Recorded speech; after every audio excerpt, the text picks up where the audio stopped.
Okay, what's going on, everybody? My name is Mang. Welcome back to Solo Roll Mangging.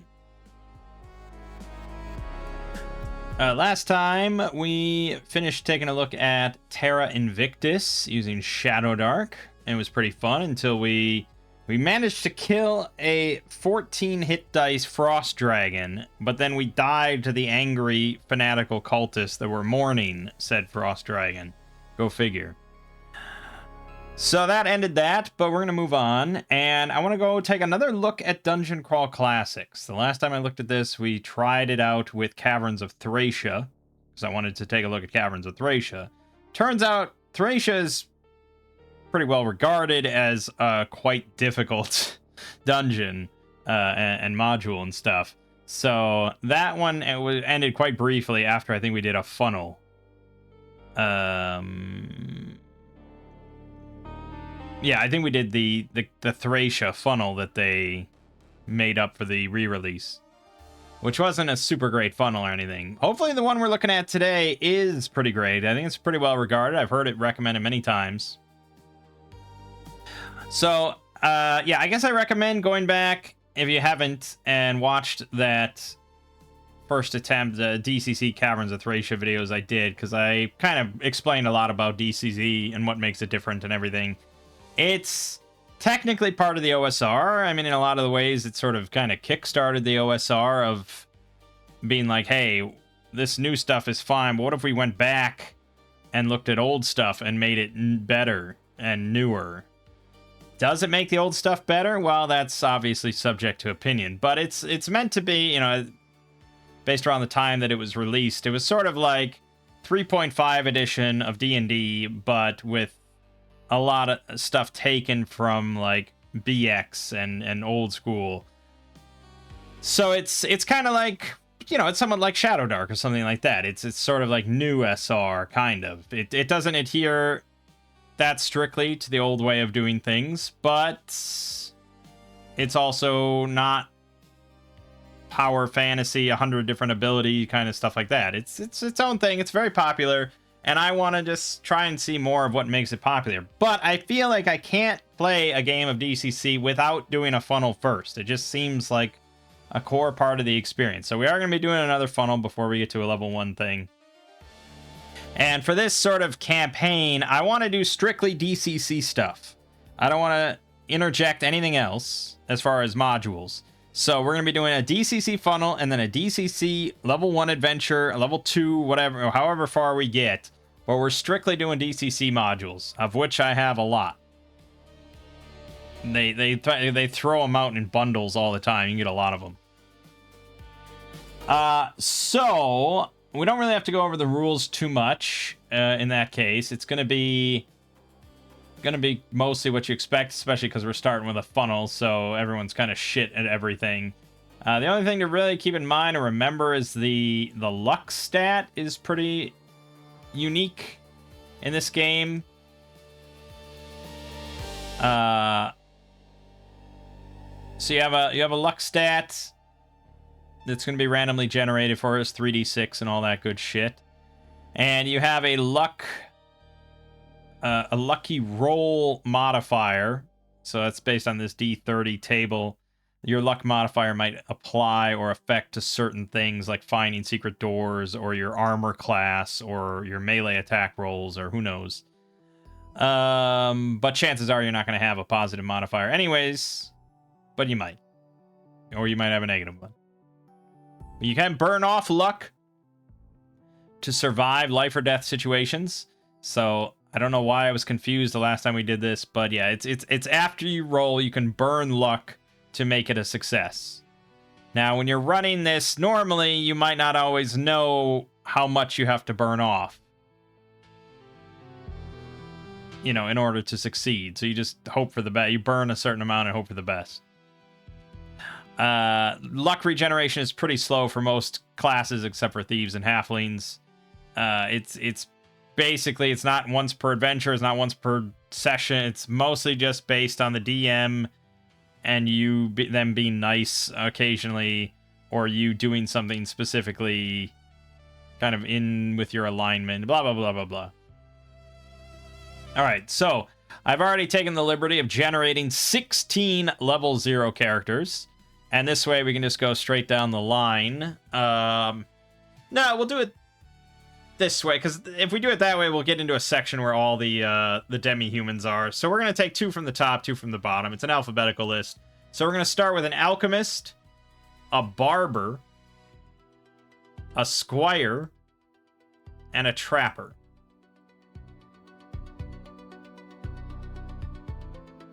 Okay.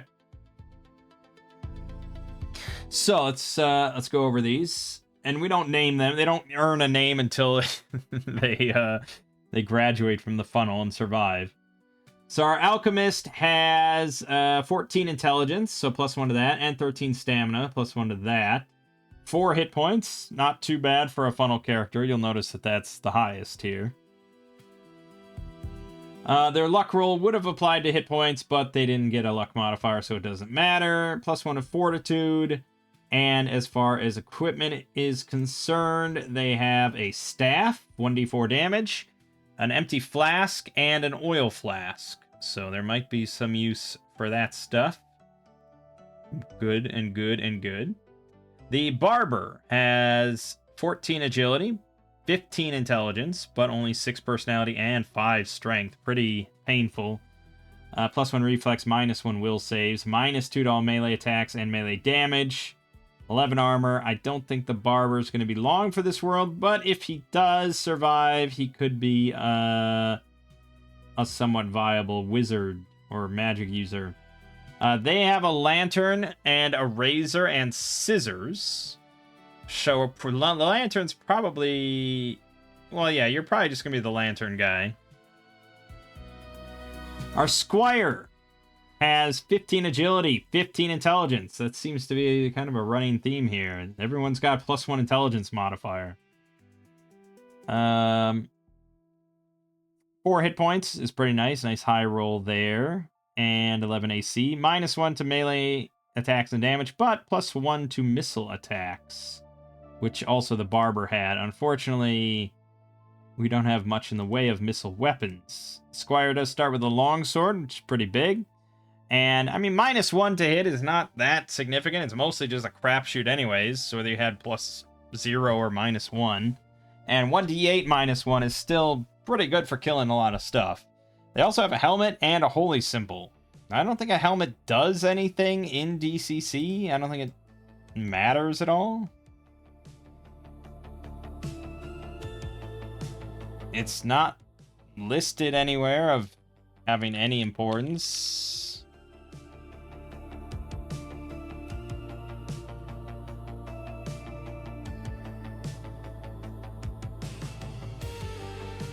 Oh, okay. So there is a crit table for monsters that could... One effect could change if you're wearing a helmet or not. Okay. Then we'll go with my usual rule for helmets. They never add AC, because that's just lame. But they can be sundered, much like a shield can, if you're crit. So it can negate 1 crit attack on you. It's a little overpowered, I suppose. You could change it so it downgrades a crit to a normal hit, because you're still getting clobbered in the head. But yeah, it's kind of a life-saving thing, I suppose. It helps if you're using slot-based encumbrance, because it takes up a slot, you know, it encumbers you a bit, and so you might have to just wear that helmet for weeks and weeks, taking up a slot, and you never get crit. Or if you do get crit, you forget that you're wearing a helmet, and you could sunder it. So I think it's fairly well balanced. Encumbrance in DCC is just nothing.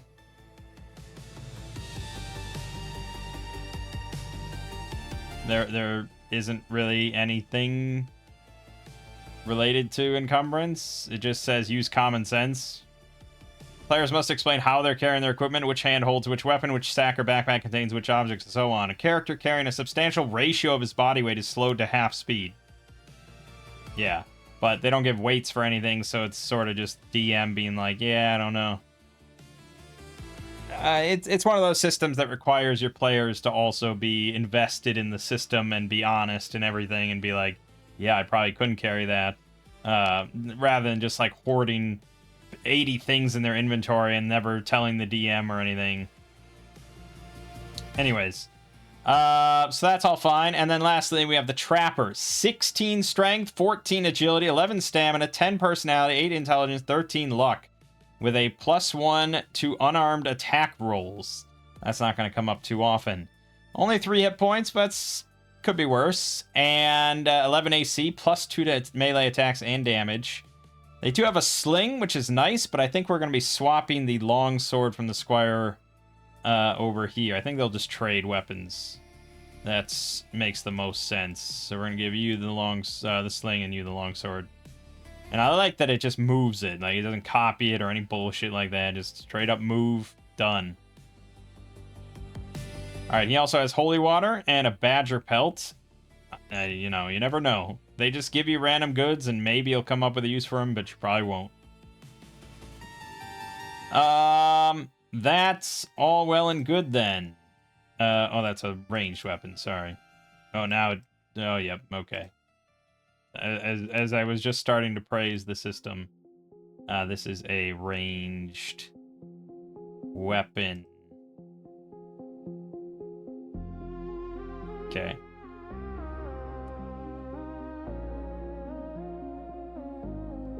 Probably shouldn't be 1d4 + 2. No, that needs to be changed.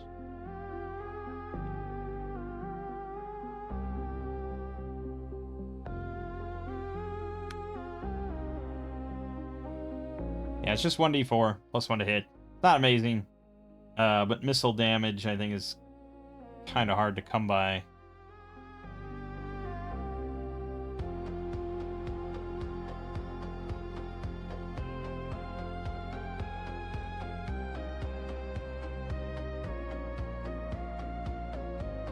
Yeah, anyways, that's all well and good. I think we're ready to begin then. That's why I made these ahead of time, so we could just go.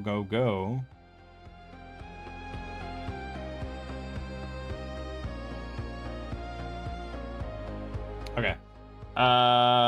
Let's begin. So the funnel we'll be running today is Hole in the Sky by Brendan J. LaSalle. This one's, again, recommended quite often as far as a fun kind of gonzo funnel. I don't tend to like gonzo, which is maybe why I've never really been that attached to DCC.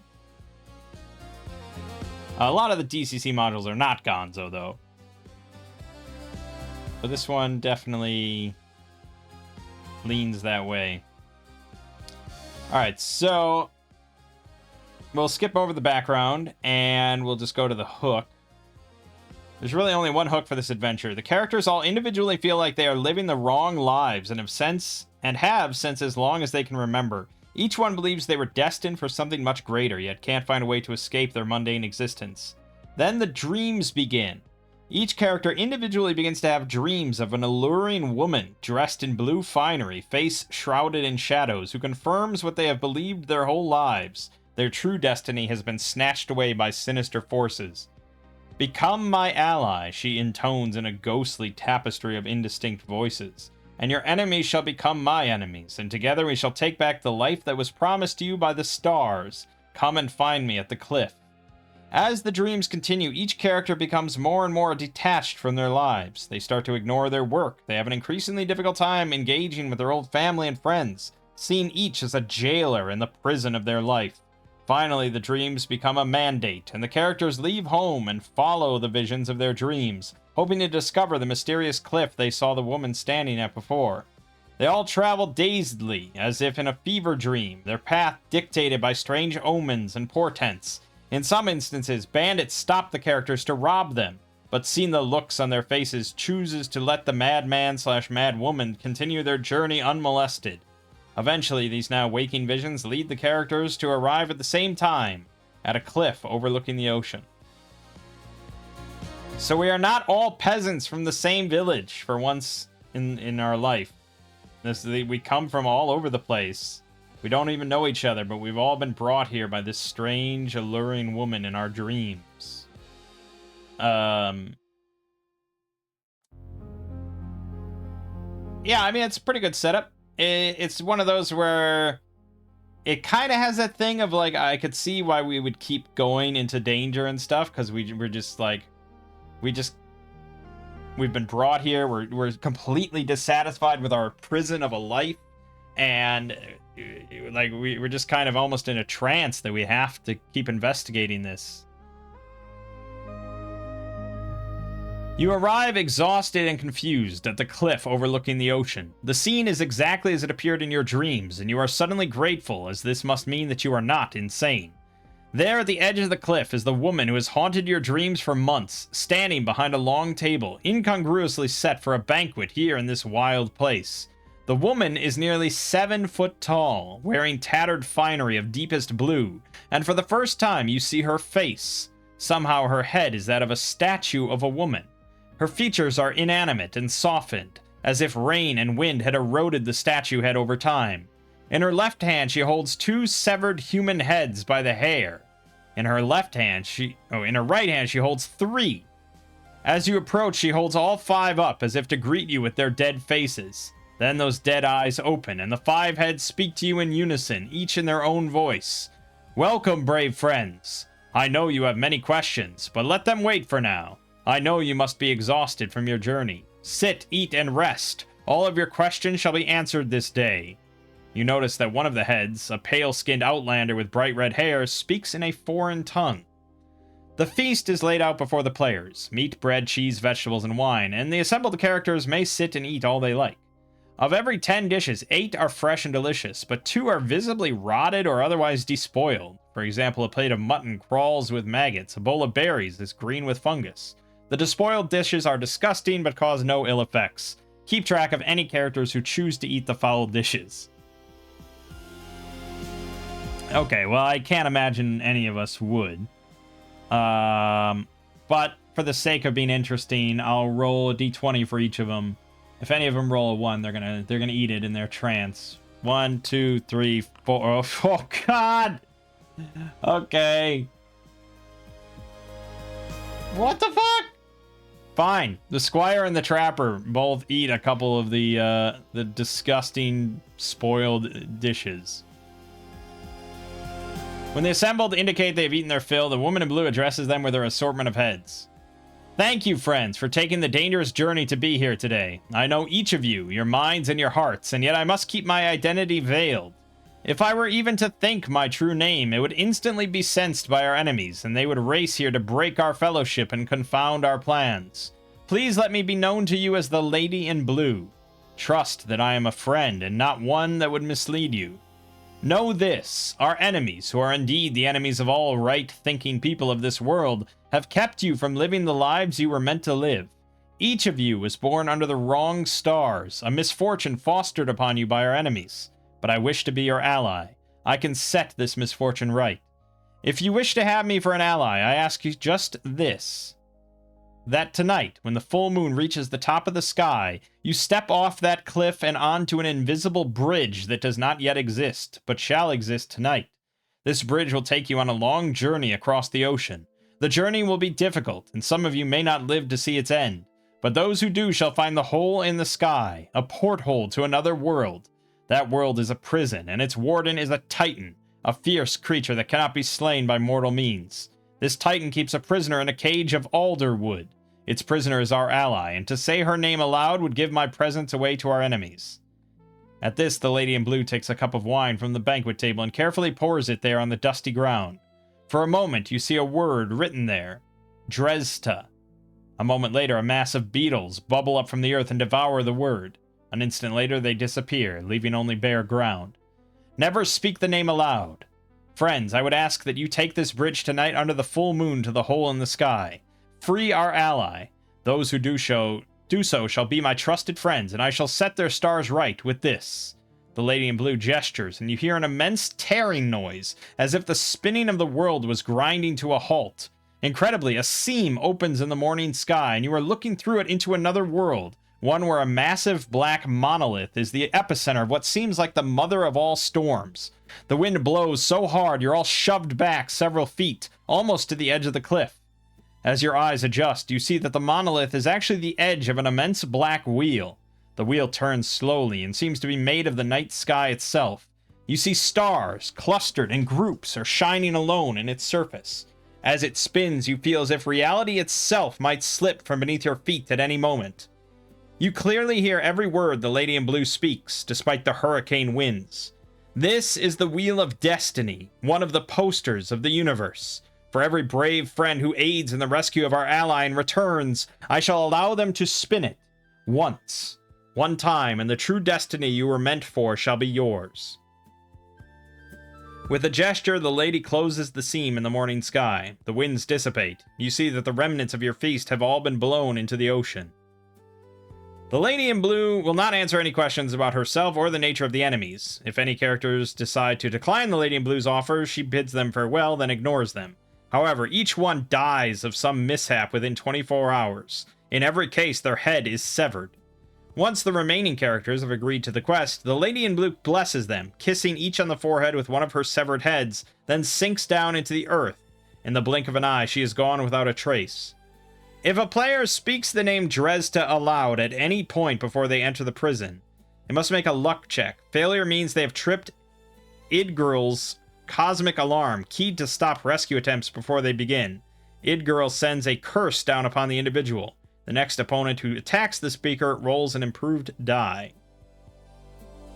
That's fun bookkeeping for someone to remember. Okay. That's like the most text I think we've ever had to read for a DCC module, especially a funnel. Usually it's like, all right, you're here, shit's bad, you gotta do this because shit's really bad. The players may fill the hours between the disappearance of the lady and moonrise however they choose. If they do not make the rendezvous with the bridge at moonrise, their fate is the same as those who opted out of the adventure. Members of the group remember seeing signs for a village called Merkin nearby towards the end of their journey to the cliffs. They may decide to go there for supplies. Merkin is a tiny fishing and trade village that owes fealty to the local warlord. There are 2 guards, if need be, use the man-at-arms stamina, who stand post on the main road, and a half-dozen more stationed in the city. Players with trade goods can find buyers in the big fish market. Characters with money or trade goods can find certain necessities for sale or trade. Basic weapons, food and drink, as much as 200 feet of rope, and enough leather armor to outfit 3 men. A persistent character who asks around carefully may discover a lone rogue willing to part with a worn but serviceable set of thieves' tools for double the normal asking price, 50 gold. Okay, well that's going to be tricky, because I don't think any of us can use thieves' tools. Or was there special rules for level 0 characters?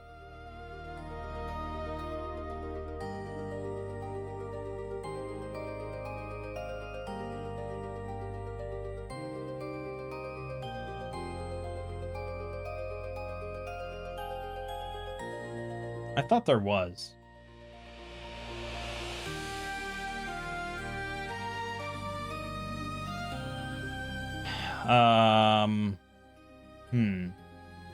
Oh, here it is.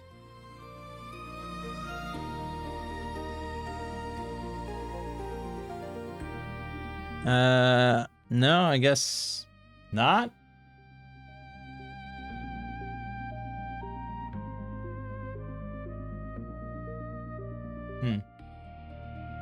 Oh, that's your trained weapon. Okay, you can't really swap it then. Trapper's trained with the sling. He's not trained with the longsword.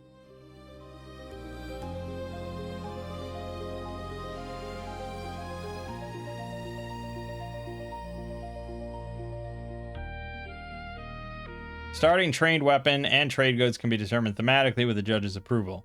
That's all well and good, but I think the one weapon they possess. You handle multiple weapons, can train in the last weapon you fought with, blah, blah, blah. Without using training, this penalty is waived for 0 level characters. Okay, so right. So it's sort of like whatever. There's no penalty. Okay, so we're fine. Do we want to go shopping? Well, let's go over our funds. We have... Oh, God. 24, 52, 71, 90 copper. I think we can buy a lot with 90 copper. If I wanted to buy leather armor. Leather armor is 20 gold. We're a ways off from that. We have 9 silver. I could sell the holy symbol, though, for 25. Which would be pretty big.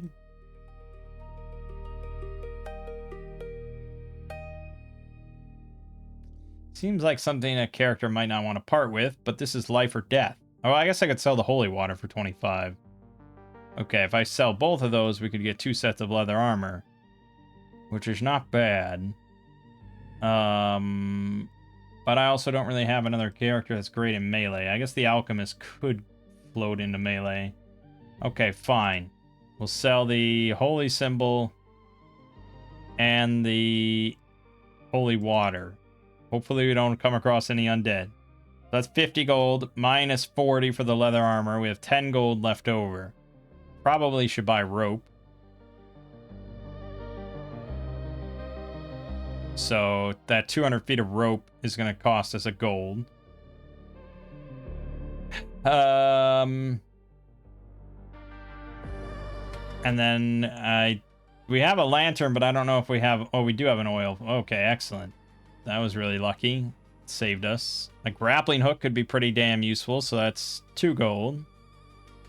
A crowbar, 4 gold. And then maybe another weapon of some kind, like a longsword or something. Longsword would be 10. A short sword would be 7. Okay, or I could buy a bow, maybe. That's 25 gold for a short bow? Jesus. Okay. Well, the short sword's 7. I need something... Okay, a mace is 5. Okay, so I think that I'll have 1 gold left over, which is negligible. Okay, then we need to grab up all these goodies. And there's no good compendium for Dungeon Crawl Classics. That's crazy.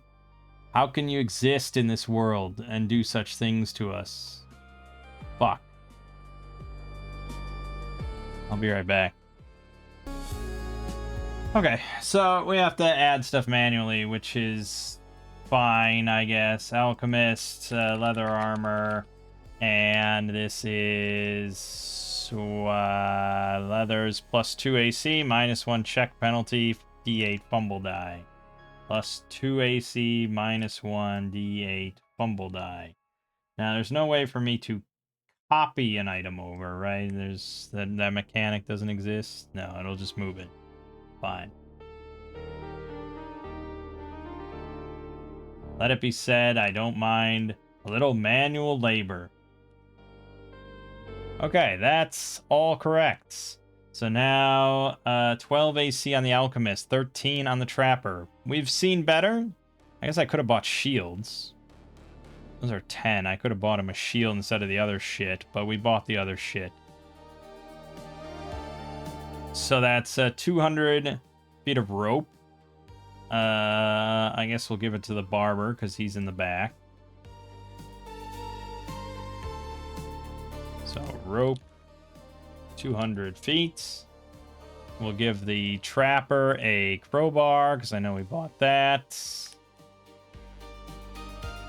And we also bought a grappling hook.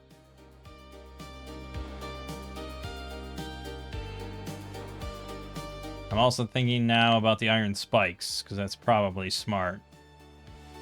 Those are 1 silver each. We'll spend our last gold and buy 10 of them.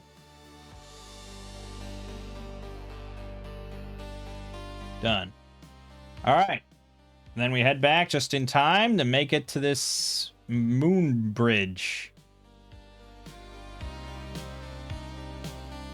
That night, when the full moon rises to the top of the sky, the invisible bridge manifests itself at the edge of the cliff. PCs who attempt to step onto it earlier than moonrise discover that it does not yet exist. They fall to their deaths. The bridge is 20 feet wide, 2 feet thick, and feels like stone cobbles underfoot. It simply hangs in the sky with no support. Once the last character has stepped upon it and gone more than 60 feet across the bridge, the beginning of the bridge fades from existence, so that the bridge always ends a maximum of 60 feet behind the hindmost character and does not return. If they turn around and walk back without carefully feeling their way along, they will unwittingly reach the end and fall to their deaths without a successful DC 13 reflex save. Directly walking to the hole in the sky takes 3 days.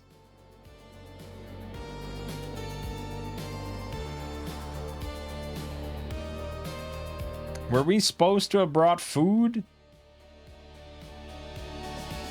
It doesn't mention food at all. So, your guess is as good as mine. Rations are mentioned here, right? Yeah, rations per day. Well, let's pretend the other 12 characters spent some money and bought some rations for everybody. But it really doesn't mention it at all. All right, day 1. The bridge gently rises to a height of a half mile over the surface of the ocean. Dawn eventually breaks, and the day is sunny, but the air is quite cold at this height. Land is completely out of sight. Day 2. By midday, it starts to rain. By late afternoon, it becomes a storm. Have every character make a luck check. On a failure, the wind blows that individual off the bridge. They must make a DC 10 reflex save to grab the side, or they fall to their deaths. Okay, and you're losing all your equipment, whatever that person had. So this is pretty bad. All right, so they all have to make luck checks, and they have to roll under, equal or under. So the alchemist failed. The barber succeeded.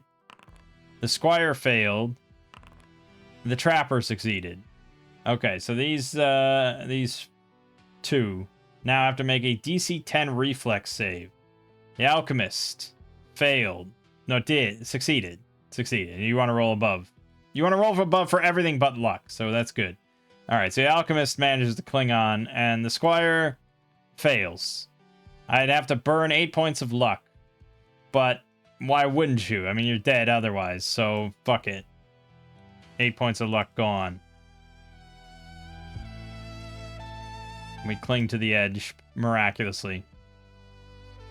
It is cold and miserable, and any character with a stamina of 7 or lower begins to get sick. Sick characters take a -1 penalty on attack, damage, ability checks, skill checks based on strength, agility, or stamina.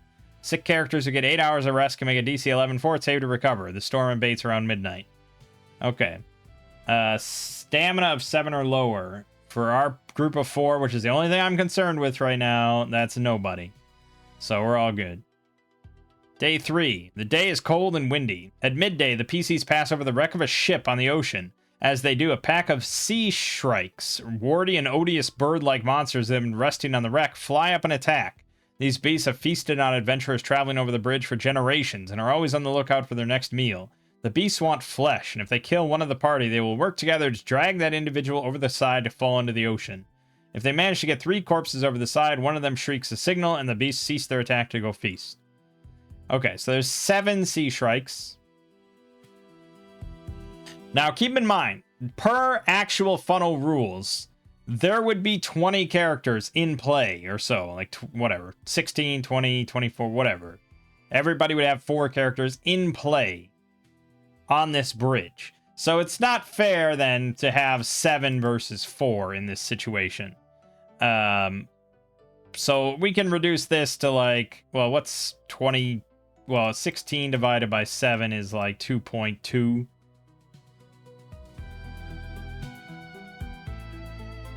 So that means every shrike has 2.2 people on it. So I think it's fair then to just have 2 sea shrikes go after this group of 4 up front. All right, so now we're going to roll initiative. And again, I have to double check a lot of stuff because I don't remember specific rules all the time for each game. Roll once for each player.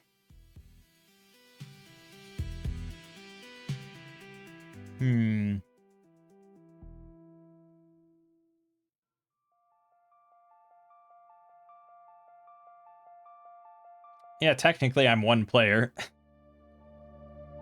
So we'll keep it simple and just use group initiative for my whole group. So that is a... yeah, most of our guys have +1. We rolled 11. They're going to roll +0. And they rolled a 2, so we get to strike first. We're gonna start by having the Squire try to fling off a rock at one of them. It's AC 9. No way he does. They have an AC of 12, so that's a no-go. The Alchemist then has the staff. Guess that's as good as we're gonna get. Sure. So the Alchemist will rush forward with his staff and try to smack one. Crit! 4 points of damage. And crit result of 1 on the crit table 1. Oh, how much health do these things have? 3. Alright, he already killed it. Awesome.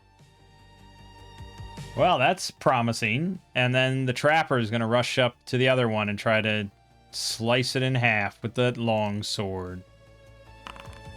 No, he does not. Okay, that's fair. And we will then have the Shrike attack him. It's going to roll +1 for 1d3 damage. It rolls a 3, so it misses wildly. And I don't think we re-roll initiative.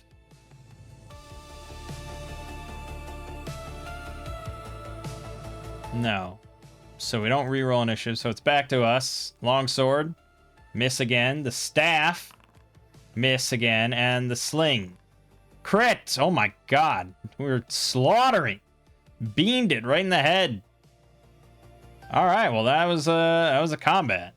Now, yeah, I mean, it's actually kind of tricky for this one, because I'm not sure how you're meant to replenish characters after, like, at this point. Like, I don't know how you, like, say you were unfortunate and lost all 4. Doesn't seem like easy way to get it, but maybe once we get to the location. So I could just arbitrarily pick off certain characters and whittle down our numbers, but we have theoretically an unlimited amount, so I don't know why I'd bother. Just pretend we brought 8 more guys and they all died or something. I don't know. We only care about our present 4. Well, that was handled pretty well, although that was kind of easy. At some point at the end of the 3rd day's walk, the characters reach the end of the bridge. Unless they go carefully, they will unwittingly reach the end and fall to their deaths without a successful DC 13 reflex save. The bridge eventually shrinks to its minimum size, 20 feet wide and 60 feet long. It will not shrink out from under characters.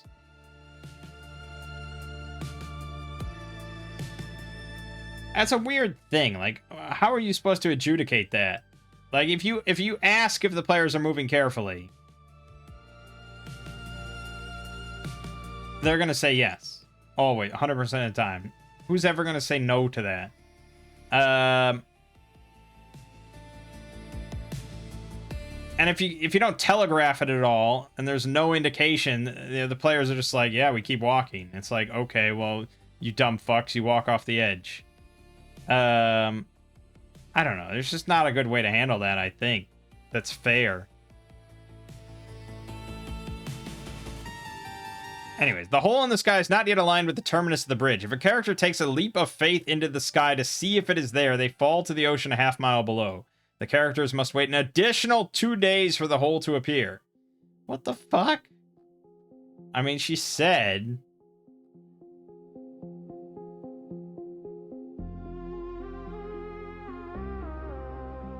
those who take the long journey shall find the hole in the sky, a porthole to another world.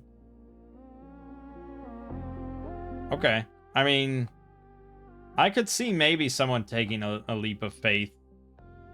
Just jumping up into nothing. But, yeah, I mean, you can't really go anywhere. So it would either just be leap of faith or you just sit here. And then the DM's like, okay, you start to starve and you have nothing to drink and okay, you're dead. I don't know. So I guess it's possible somebody could make it. We'll do another, like, a 1 on a D20 for each character to see if they take a leap of faith. No, okay, this time they're more sensible. So we wait 2 days, and presumably we have enough food. When the hole in the sky first appears, it looks like an odd shimmer of air off on the horizon. As it gets closer, the characters begin to see it as a 15-foot diameter window, surrounded by crackling blue fingers of energy. Another world with a magenta sky can be seen clearly through the breach as it approaches. Eventually, it lines up with the bridge. and the characters can step through. Let's do it, baby. As you step through the hole, your ears pop, and the sudden warmth of this place makes you momentarily dizzy. You're in what must be an entirely different world. The air is misty, but as best you can tell, the sky is a bright magenta color. You are standing in what appears to be some sort of bamboo forest, but the bamboo is thinner and flatter than you have ever seen. Looking behind you, you cannot see the porthole. Your companions seem to be stepping in through thin air. The air is heavy and has an oppressively intense scent, like intense saffron. Off in the distance, you see a single structure. The mist limits your visibility, but you see a dark structure rising out of the mists ahead. This prison was created by the ancient order of the wise servants of Idgirl to hold their master's ancient foe, the transcendent being of chaos known as Dresda. To make it as difficult as possible to escape, the wise servants filled this area with creatures of chaos, as Dresda's abilities are especially potent against beings of law. At one time, the entire Vale was filled with such monsters, but after decades of sending sacrificial cat's paws in attempts to free her ancient ally, the population of guardian creatures has thinned considerably. The prison Vale is a limited extra-dimensional realm with strange physical properties. If the characters turn around and walk away from the structure, they find themselves approaching it again from the same angle after several hours' walk through the strange, unending bamboo. Actually, individual blades of giant grass. If the party marches straight to the structure, it takes them 4 hours. Roll every 2 hours for a random encounter. Alright, well, I don't see why we'd turn away. This is what we came here for, to solve our life and find our destiny. Alright. We are good. And there's some nasty stuff we could have bumped into, isn't there? Arachnid horrors, chaos pigs, madmen. Could have found a supply cache with like a polearm or a longbow. Alright, but we eventually approach the prison gate. Looks like this. As you get closer and closer, the structure begins to take form in your perception. Soon you see it clearly, despite the mist. A 300-foot monolith covered in 50-foot-long thorns. It looks not so much constructed as grown, like some kind of massive seed pod. There is one entrance ahead of you, 60-foot-tall double doors with a giant latch. So yeah, as you can see, this isn't like a traditional sort of fantasy experience. Like, you know, it's definitely weird and wild. There is a funnel that is like the most traditional one. I think it's the first funnel they ever did. It's called Heroes Are Made, Not Born. And it's like there's an ogre troubling a village, and you have to go in as peasants and slay the ogre and fight a wizard and stuff. Like, it's very traditional. Which is good. I think there should be stuff like that. But, yeah. Alright, the door is not locked, but it is latched. Even unlatched, it takes the force of a giant to push the doors open. There is a foot-tall space under the door that the characters can crawl under fairly easily. Okay, so it's 60-foot-tall doors, so it's like 30 feet up is this latch. But, I mean, yeah, there would be pretty obvious that we could crawl under the floor, under the door. So I suppose we shall. This is so simple and easy. Inside, you see that this is a single huge room, a massive organic shape like the inside of some colossal hive. Lights shine down from holes within the ceiling, and glowing creatures fly about in the distant expanse, throwing strange green lights across the floor and walls. Reclining against the far wall is a massive creature that looks like it would be 60 feet tall if it stood erect. It has red-brown fur and the head, face, and trunk of a giant predatory beast. The creature's snoring rattles your heart in your chest. Hanging above it, from what appears to be a massive tree branch growing from the inside of the wall, is a domed cage of woven wood, more than 100 feet off the ground. From this angle, you can't see inside the cage. So that's what we see here. This is us. There's this creature with big old nips. Pretty nasty. And it's snoozing. And there's the domed thing up there. The bugs flying around. Feels very Hollow Knight, I suppose. Except for this thing. The room has 4 primary elements. The Titan, the cage, the glowing creatures, and a plant beast named Cur Maxima that is hidden above the entrance. The Titan is the victim of Roxra's formidable magic. Roxra bombards the giant with endless dreams of pleasure, conquest, and happiness. The Titan is now addicted to his dream state, and every moment awake is a torment. He only wants to sleep and dream forever. He will normally only arouse himself if he is attacked, bound, climbed upon, or otherwise bothered. In this case, he will attack and destroy the intruders, but if they run away, he will go back to his dream state, always crawling back to his position under the dangling cage. External stimulus might arouse him long enough for him to go investigate, for example, the smell of a sustained fire, or screaming or singing. His wits have been severely dulled by the constant dream states he lives in, so simple plans to confuse or distract him have a better than average chance of success. He has -3 initiative, plus 12 to his attack for 3d6 plus 6, 13 AC, 99 hit points. Yeah, he's not something you're going to fight, obviously. Hanging 120 feet over the sleeping Titan is the cage prison of Dresda. Dresda hides in the shadows of her cage, biding her time. She has known for years that Roxra is attempting to free her from her prison. The enchantment of her cage prevents her from undertaking any action to free herself until she is released. The hidden plant monster. Hanging 30 feet over the door is the Cur Maxima, a guardian plant beast. It looks like a wickedly carved jack-o'-lantern as large as a carriage, with a baleful green flame that can be seen through its eyes and mouth. The beast has 8 tendrils of thick, ropey vine that it uses both for movement and to attack prey. The creature, immune to the extra-dimensional magic of Roxra, is aware that the prison is under assault and is alert for intruders. Its job is not destroying intruders as much as terrorizing them in the hopes that they will flee the dimension. If one of the adventurers spots it, declaring that they are looking over the door, it leaps down, destroys one of the adventurers, then climbs back up the wall and out of reach. If they do not notice it, then it sneaks down until it's right behind the hindmost creature, then attacks suddenly with a roar and gout of flame. This creature's pattern is to slay one intruder, then drag the dead victim beyond attack range to devour them. It has no need for sustenance here in the prison dimension, it only devours its victims to terrify intruders. It will not leave Area 1-3, although it can attack certain other areas by reaching through the walls with its tendrils. Cur Maxima speaks in a quiet voice and can somehow be heard anywhere within the prison. Once it has slain a party member, it apologizes for the necessity of such a senseless act and politely lets intruders know that they must all immediately leave the dimension or be summarily destroyed.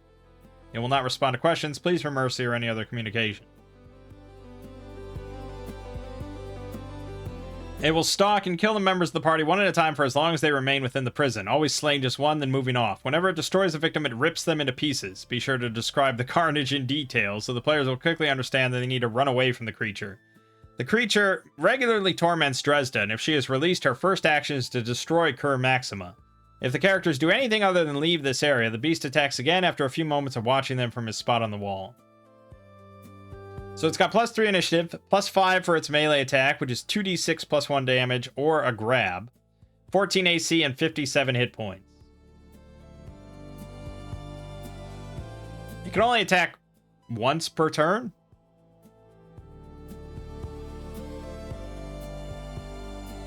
Yeah, so I suppose with enough attacks, you know, with a +0, you're hitting, like, what?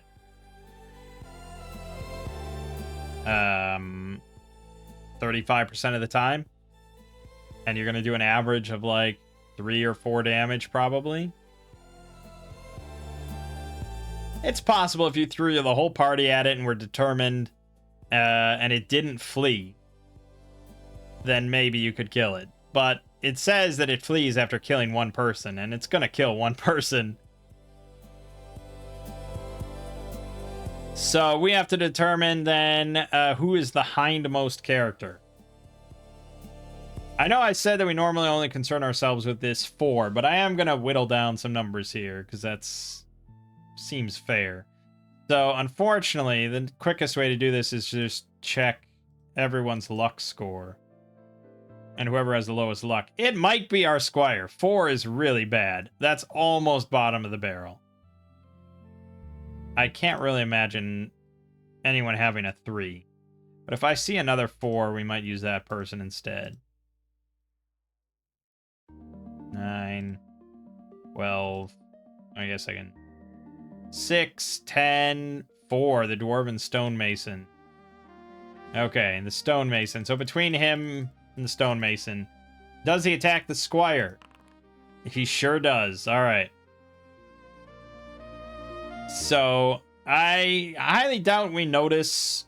I think, yeah, I mean, I think it's unlikely. We'll do an oracle with disadvantage. Do we notice this thing by looking above the door? 10 is a no, so no. Okay. So Gout of Flame. I didn't see a Gout of Flame mentioned anywhere.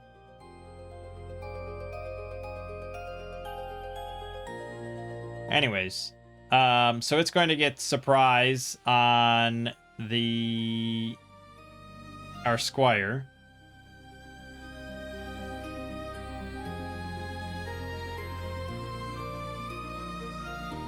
And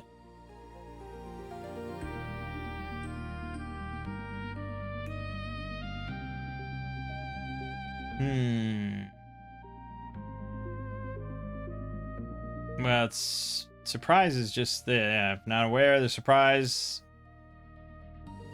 That's it. So he just gets a free round. It doesn't get any advantage outside of that, as far as I can tell. So it's just going to get a free attack on the squire. +5 to the roll. That's surely a hit. And that's going to be 2d6 plus 1. I mean, it could grab, but yeah, I mean, why would it? And it says that it...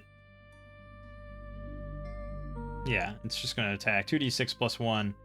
So I have to roll Snake Eyes. No, but damn close. Alright, Squire is dead. Okay. So let's bring in the Ditch Digger. Ditch Digger has 3 hit points, 15 agility, 5 luck, 7 stamina. Nothing too great here. Yeah, nothing too great here. He does have a shovel, which is a staff, and some holy water, and some fine dirt. He's not a very remarkable character. Let's be real. So now we're gonna roll initiative. This thing gets +3. We get +1. We rolled a 7. It rolled a 7 +3, so 10. So yes, it's now going to.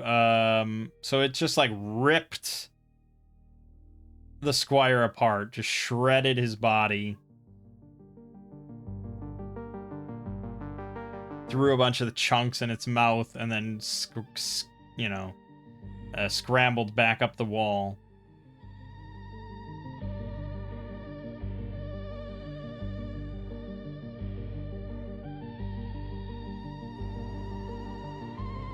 Yeah, sort of shuffles away into darkness.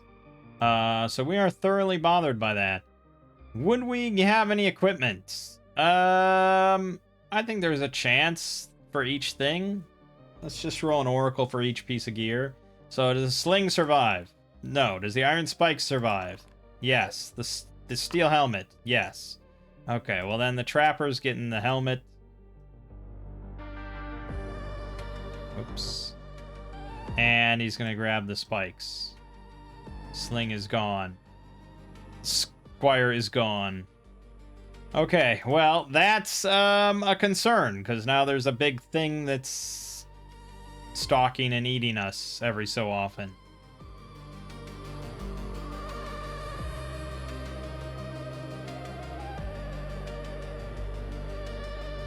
The glowing creatures are brain flies, massive insects the size of grapefruits. They have oversized sensory organs that look exactly like human brains under a thin sheath of opaque exoskeleton, and glow a greenish-white color. They give off enough light to see clearly for 45 feet.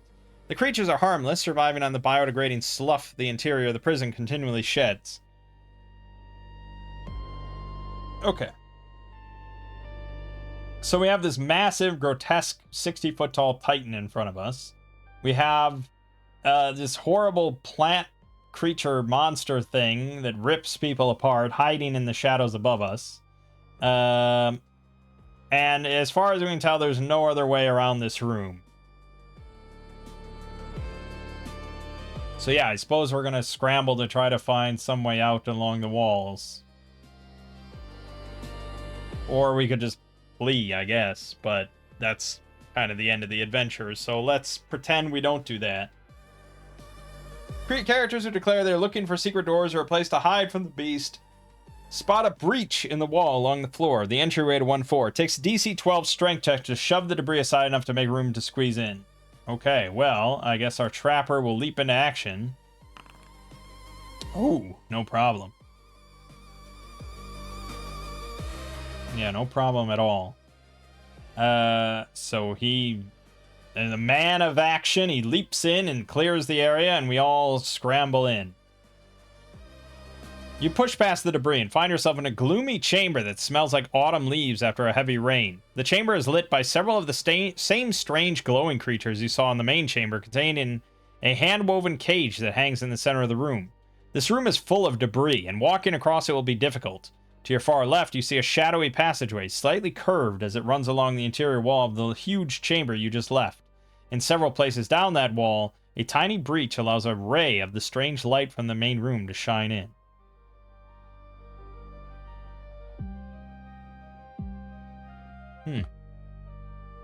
There are two watchers hiding in the shadows. They are both ragged and crazed survivors of an earlier expedition sent by the Lady in Blue. If anyone in the party declares they are searching the walls, they will find the two hidden back in niches, partially covered by debris. If they are discovered, one will attack the intruders while the other attempts to run, shouting for help the whole way to Area 1-7.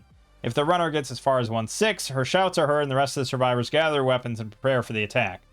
All the survivors have gone a little mad from prolonged existence in a demiplane that was never meant for mankind. They attack with no or very little provocation and always fight to the death. If they are captured and interrogated, they mostly rant about the Lady in Blue being a devil who sent them to hell. The survivors are largely ignored by Cur Maxima, having absorbed enough of the taint of the prison realm to almost be natives. Doesn't say what happens if you don't discover them.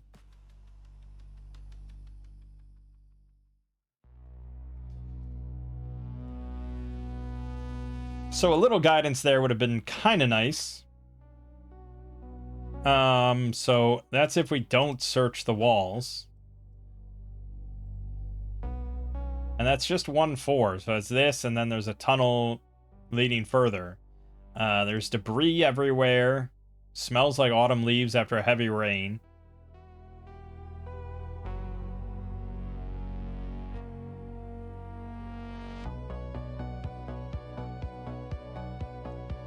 I could see it going either way, I suppose, that we search or don't search. Doesn't seem like there would be anything in this room to search for, but we'll roll an oracle. Do we search the room? We do. Okay, so we're going to start poking around. And, yeah, they're discovered. One will attack the intruders while the other attempts to run. So we need to determine if we are surprised. We will, being aware of an opponent means seeing them, making a check to hear them approach, or otherwise noticing them through magical or mundane means. Okay, making a check to hear them approach, or seeing them. Okay, so that sounds like they want me to lean towards, like, an intelligence check or something? I'm kind of curious here, actually.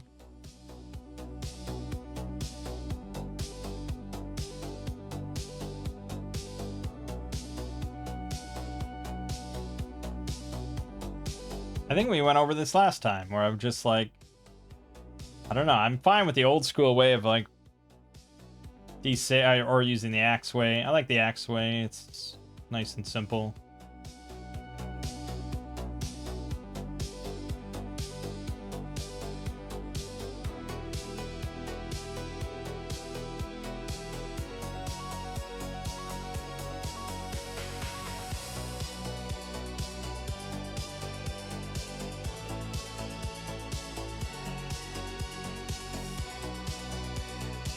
Alright. We'll just go for the axe way. So we need to roll a d6 for our side because we have no chance of surprising them. So it's just a 3 or higher. We are not surprised. Okay, we are surprised. So I need to figure out who of our 4 is getting ambushed by this person. And that's going to be the alchemist, of course. So this person is just gonna come out swinging. They have makeshift spears. So there's just gonna be one attack at +0 for 1d6 damage against the alchemist. And that is a miss, thankfully. So it scrapes against our leather armor, perhaps. And now, so yeah, one of them, this mad, crazed person with a spear, lashes out at the alchemist. Another person hops out and starts to make a run towards the hallway. And now we're going to roll initiative. So that is +1.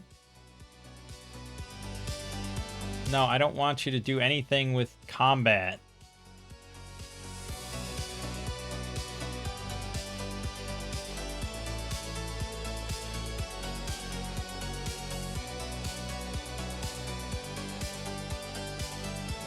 Yeah, I'll just roll off for ourselves. I'm not gonna. Fine. We get +1, so we rolled 5. They get +0. They rolled 11.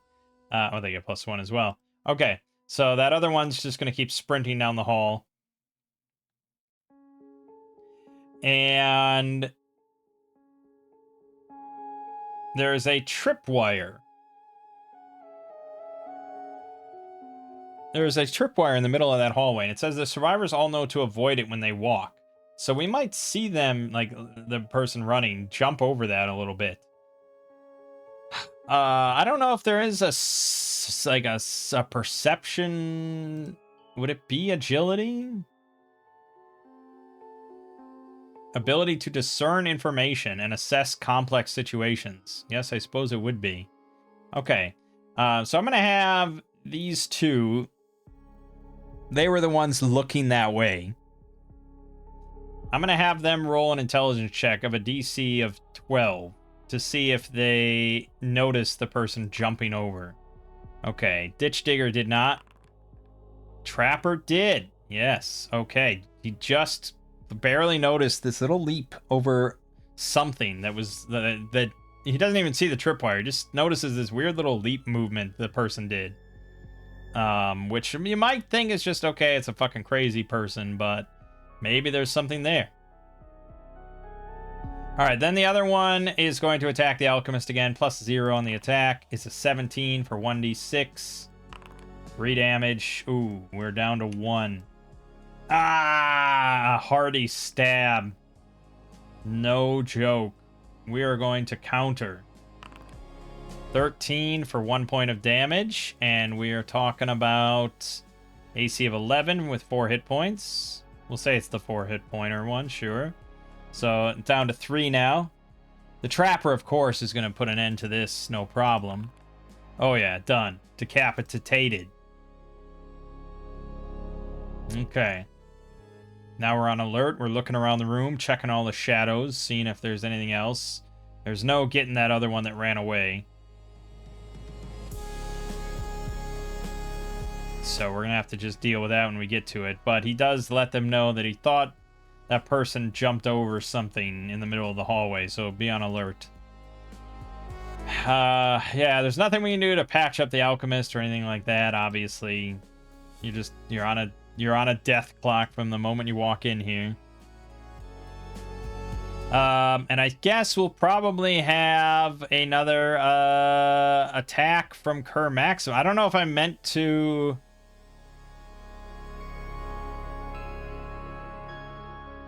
oh, no, okay. It tells you when Kerr Maxima is present.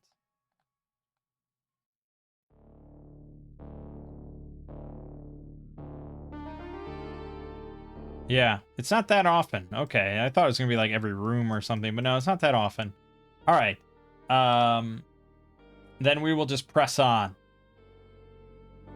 The debris-strewn hall goes forward. You see lights up ahead. There's a primitive trap here. A raveling tripwire runs perpendicular to the hall. The survivors all know to avoid it when they walk. And if an adventurer passes through the space without detecting it, they snap the wire and a heap of wooden debris falls upon them, showering them with painful branches, rocks, and bits of metal. The victim takes 1d10 damage from the trap. Trap is fairly primitive, and if the adventurers search here, they find it with a DC 7 intelligence or find traps check. Okay, well, we'll roll that, I suppose. DC 7 intelligence check. We've got some smarty pants. The barber. He found it. Okay, you'd think it wouldn't be... it's a fucking tripwire. How hard could it be? I don't know. But yeah, we find it. Okay, we will walk over it. At the end of the hallway, just beyond the trapped section of curving hall, is a ladder fashioned with lashed together branches, broken spears, and twists of rope. The ladder goes up into a rough passage into the ceiling 3 to 5 feet wide as it rises. The passageway goes up 60 feet to Area 17. Okay. But then partway up is 16, a thin section of wall.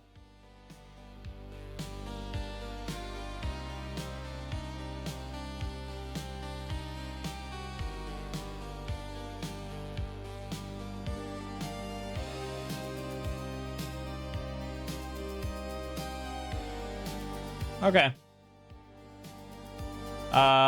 Yeah, we start climbing. This vertical passage is rough and narrow. The first ladder leads to a second and a third, all makeshift, all a bit rickety but serviceable. There are several tiny holes in the wall, and they let in a dim light from the main chamber of the prison. Per Maximus hanging on the wall outside of the vertical passage, it can easily follow the invaders' progress as they proceed through the space in the walls. It ignores the abandoned ones who have gone native and essentially become denizens of the demiplane. It allows a few of the adventurers to pass the midway point of the passage, then it tears a section of the wall off and reaches in to attack. Alright, so it's going to attack the stonemason. I think it was the stonemason has 4 luck. So this is going to be plus 5, so it has to roll 4 or less to miss. It did not miss. And it's 2d6 plus 1. Yeah, the stonemason gets snatched up and we watch through the hole in the wall as it rips him apart and... yeah. Sorry, kid. Had alright stats. Yeah, okay. And then it scrambles away again. We need to... the hell? What am I doing? We need to mark which one of these are dead. So the squire is dead.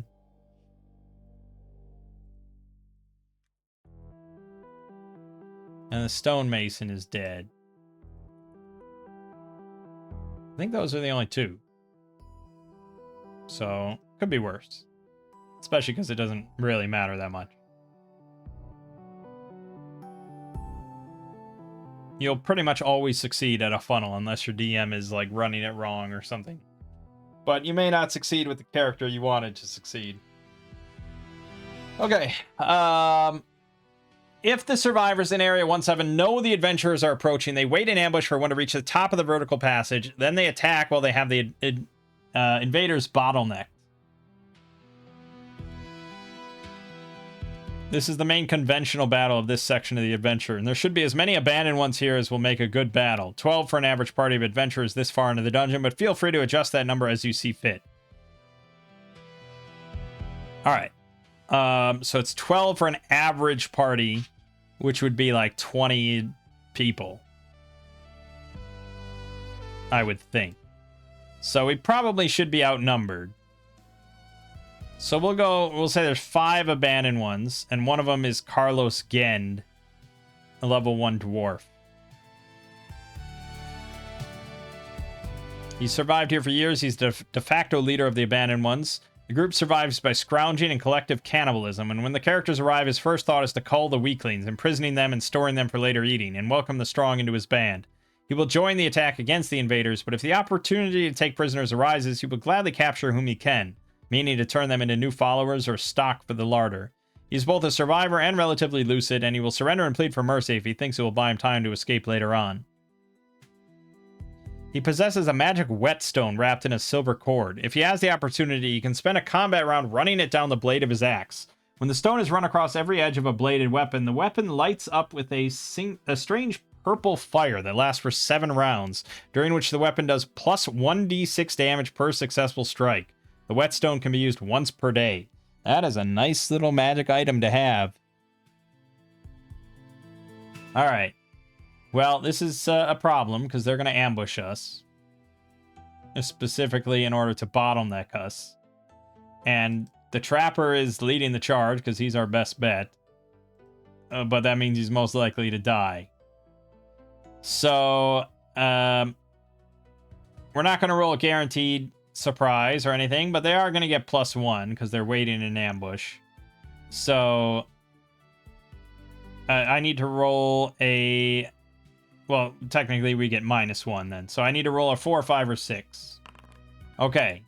So we kind of hear them. Maybe they're just, they're not super used to being... they should be pretty used to being stealthy in this fucking environment. But I guess they don't really have to hide from the Cur Maxima anymore. They're tainted. So, yeah. They slip up a little bit, and we are not quite surprised. But we are still somewhat bottlenecked. Let's roll initiative. +1 for our side. 12 on our side. And on their side, +2. 9. Okay, we do get the jump on them. That's going to allow us... We got fortunate there.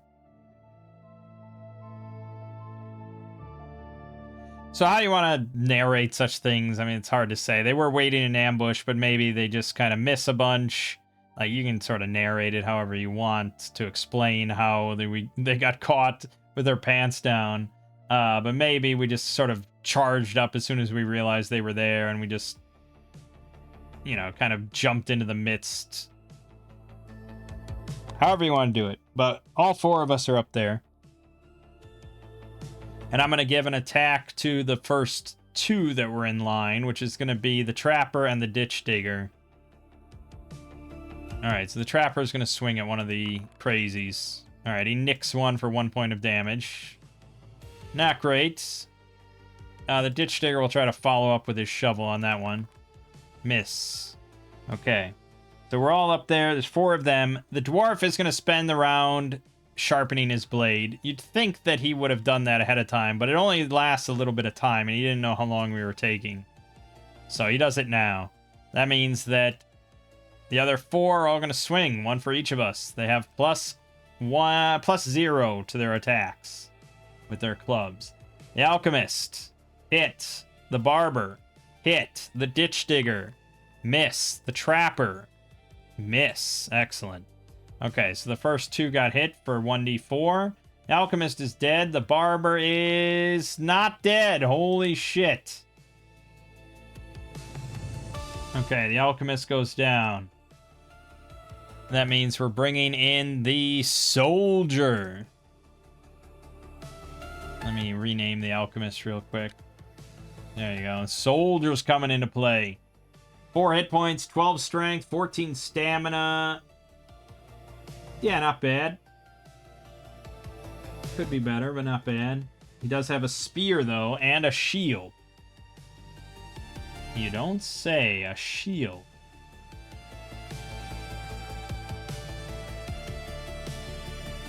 +1 to AC. I don't know why it's not listed under armor or anything, but it should be.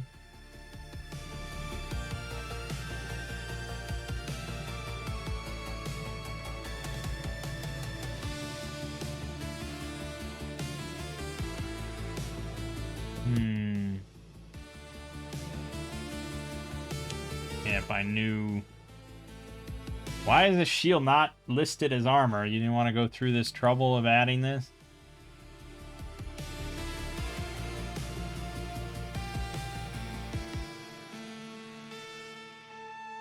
Yeah, that didn't do it.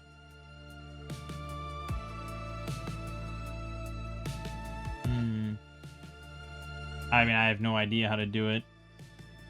Let me just try and Google this for a second. Hold on.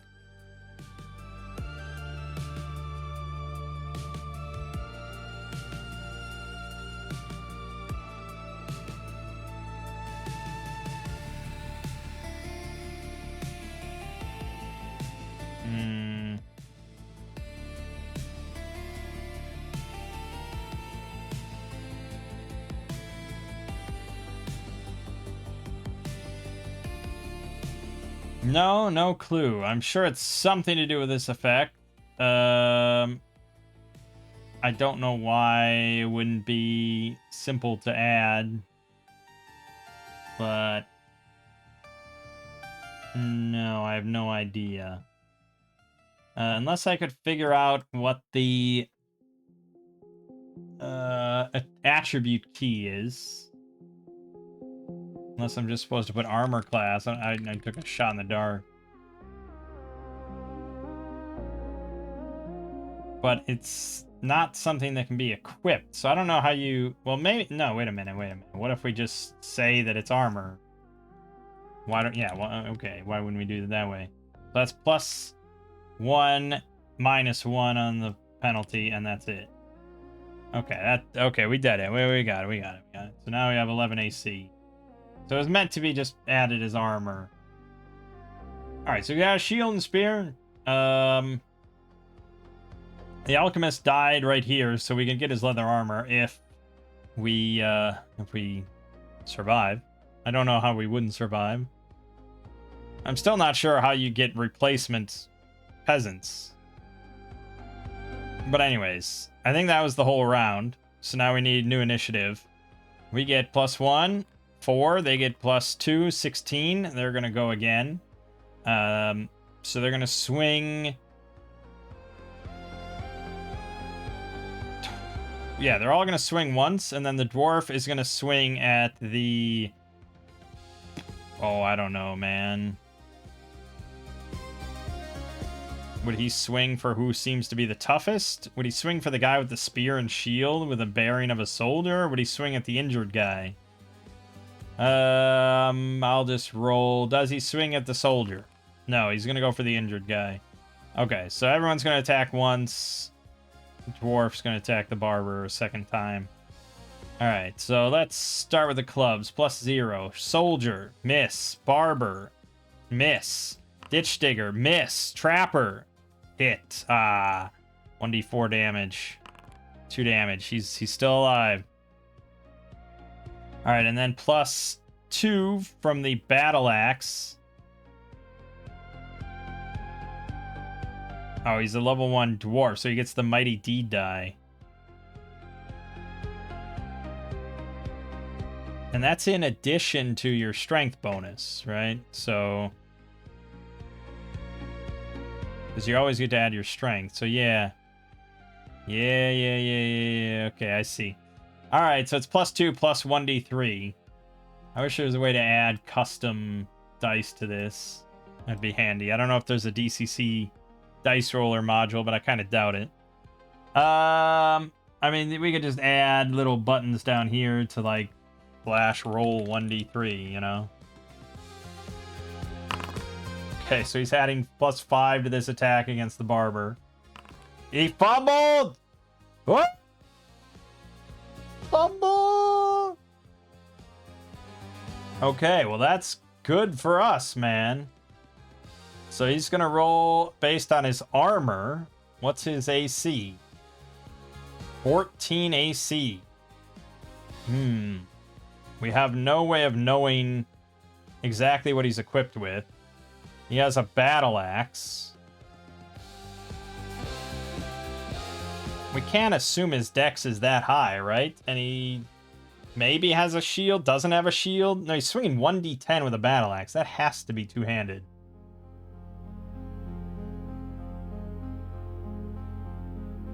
No, battle axe. Oh, battle axe is a two-handed weapon. Yeah, so he doesn't have a shield. If I'm generous and give him a +1 dex, then he's wearing like studded leather or hide.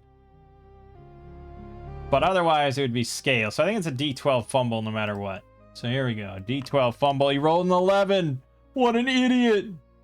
We'll just take the 11. I don't know his luck. So your wild swing leaves you off balance. You take a -4 penalty to your next attack roll. That's pretty good for us.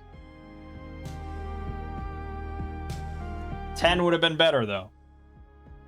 He wouldn't be able to move or make an attack for 1d3 rounds because his armor seizes up. That would be pretty amazing. But it is what it is. Okay. So now it's our turn. We're going to try to kill all these little shitters. Yeah. So the trapper is going to swing. There's one with 3 hit points. I guess I'll try to kill that one. Or no, who was the one that damaged him? Oh, that was me. Yeah, I'll try to kill him.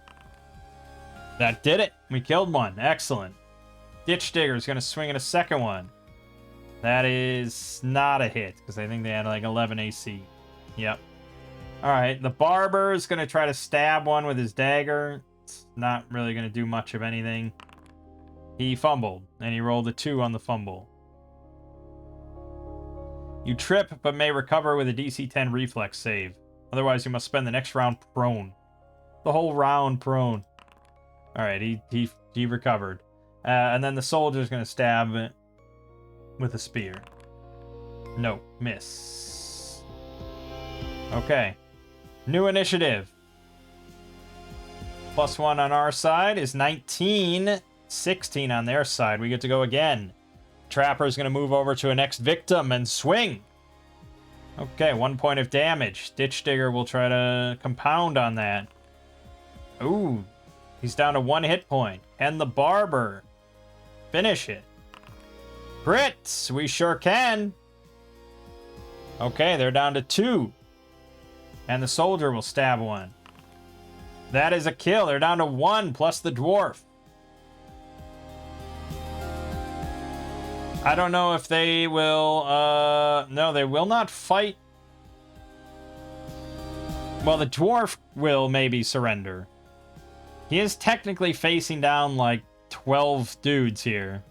But we'll assume that the others are all fighting others. You know, we're just... Yeah, we're running this as a solo funnel, so we're balancing what we can. So it's looking a little dire for him. We could roll a morale check. Which I have to double check the rules for that. It's a will save of 11 or higher to let him keep fighting. He has a... I think, though, he wouldn't surrender until all the little minions are surrendered. He hasn't been hurt yet, so he probably won't do it just yet. And the crazy ones will keep fighting, because they're crazy. So, it's their turn. We have one dude that's going to swing at the Soldier. And then the Dwarf is going to swing at the Barber. So against the Soldier, that's a miss. And then against the Barber, with the 1d3, 1. So that's 3 total, -4. So he's rolling against the Barber with -1 to the roll. He does hit, though, so the Barber is obliterated. Cleaved in half, no doubt about it.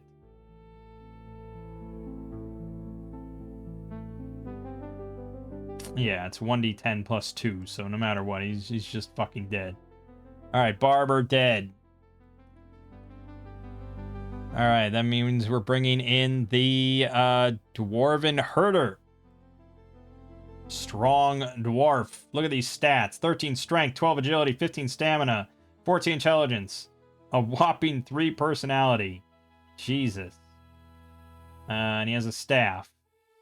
Okay. New initiative then with +1. 8 on our side, 14 on his side. He's going to go after that nasty Soldier now. And he does not have a minus. Instead, he has +3 on the roll. He hits for 1d10 plus 2. That is an obliteration on the Soldier as well. Shame. Would have been nice. We will miss him. We will miss his sword tonight. Yeah, Soldier dead. Okay, we'll bring in the next one for the next round, but these guys are going to try to end this Dwarf as quickly as we can. Let the long sword swing. He has a 14 AC. Pretty tricky. Miss. Hit for 1 point of damage. Crit for 3 points of damage. So we've done 4 of his 9. So he's at 5 hit points, and we rolled a what? A 4 on the crit table 1. You do have to look up a lot of tables. Strike to his kneecap. Plus 1d4 damage, and he suffers a -10 penalty. Okay, so we can't kill him with this, but he's down to 1 hit point. Holy shit, he's gonna probably surrender on his turn, but will he get a turn? It's gonna be initiative again, but we're gonna bring in the Scribe. 18 strength. Oh, 15 agility, 14 stamina. This guy is a monster. But he only ended up with 2 hit points, unfortunately. And he has a dart, which is not an ideal weapon. But let's roll our initiative. +1, 11, his 15. He is going to probably surrender. But we'll have him roll a will check just to see. And he gets +1, so he needs a 10 or higher on this dice roll. He rolled a 1, so he will definitely throw down his axe and plead for his life. Oh, duh.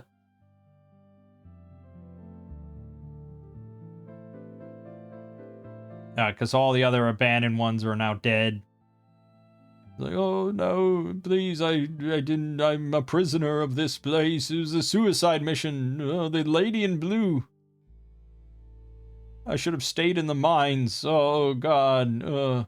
Oh, duh. Yeah, hard to say, because he is the leader of a band of crazy cannibals that just try to ambush us and eat us all. So I don't know if we'll really buy his whole song and dance. These crocodile tears. I'm going to say it's unlikely we believe him and trust him enough to, like, tie him up and keep him alive. So disadvantage on this of if we do that. We do not. We will end him. We swing the longsword. Coup de grace. Yeah, he's dead. Okay. I mean, yeah, technically didn't hit, but he's defenseless, so... Yeah, he's dead! We are victorious! What is XP in this game? I don't even remember now. Is this gold as XP?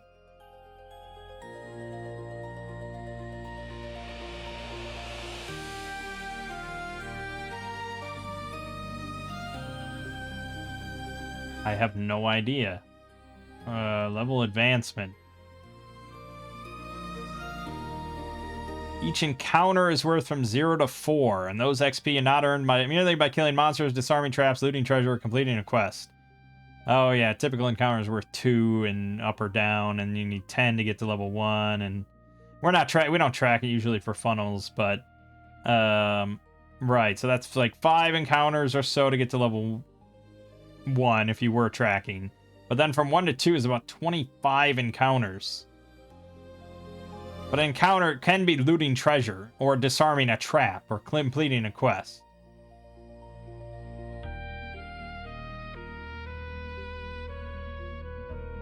So it's similar to just like Tales of Argosa, really. This is like Argosa XP, except the baseline assumption is 2 rather than 1. But to get to level 1 from 2 in Argosa is like 10 XP. Like, it's pretty quick. So they really don't make it too quick in this game to level up.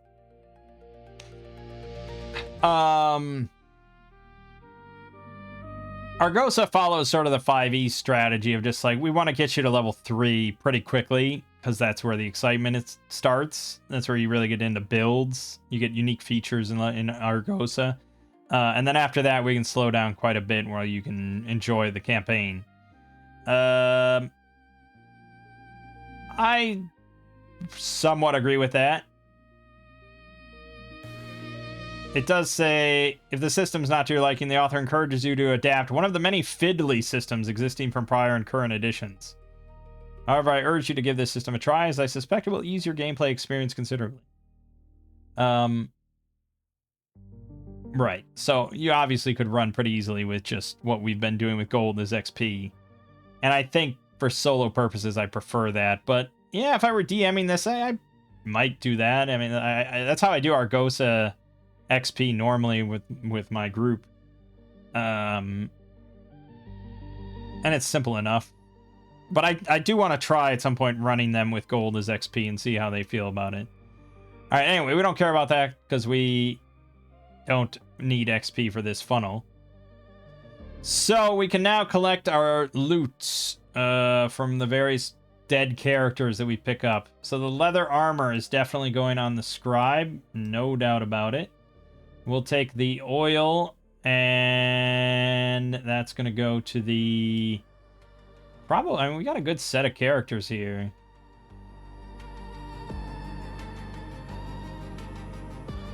Why is his damage for the longsword 1d8 minus? Oh, because that was the override. Oh, God. That would have helped. No wonder I was doing shit. He should have 1d8 plus 2. Oh, characters died that didn't need to die. We're gonna give the oil to the ditch digger.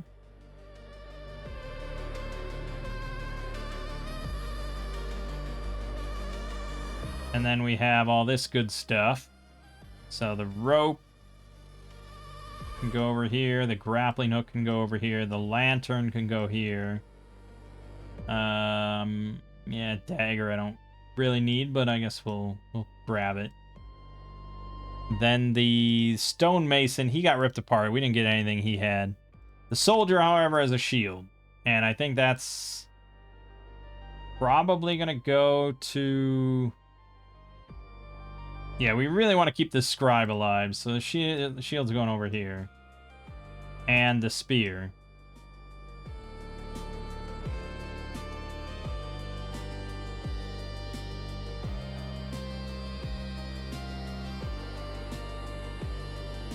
And then the dart is going to be a ranged weapon. 10-foot pole. It's just, I never get it. I just don't get how it's realistic. It's such a stupid thing to have in a dungeon. I don't understand. Fucking 10-foot pole. And I think even Axe has it, doesn't it? Don't they have that in their... Pole, wooden. 1 encumbrance. So even they encourage this behavior. Shaft of wood 10 feet long, 2 inches thick. Adventurers often carry 10-foot poles to prod and poke areas that might be trapped, test the strength of ledges or floors, or measure the depth of pools. Although not heavy, wooden poles are cumbersome. They count as 1 stone for encumbrance. Yeah, I think if I were to put it in like Argosa or something, like a slot based, I would say 2 slots. Maybe Argosa even mentions that.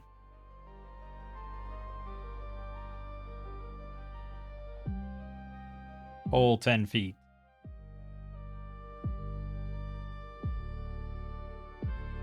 It just says most examples take up 1 slot. 2-handed items take 2 slots. It's a 10-foot wooden pole. It's got to be 2-handed, so I think 2 slots there. I could open up Shadow Dark, but yeah, I don't know if they even mention it. The thing is, like the stone to slot thing that I do often, 1 stone is technically more cumbersome than 1 slot, you know?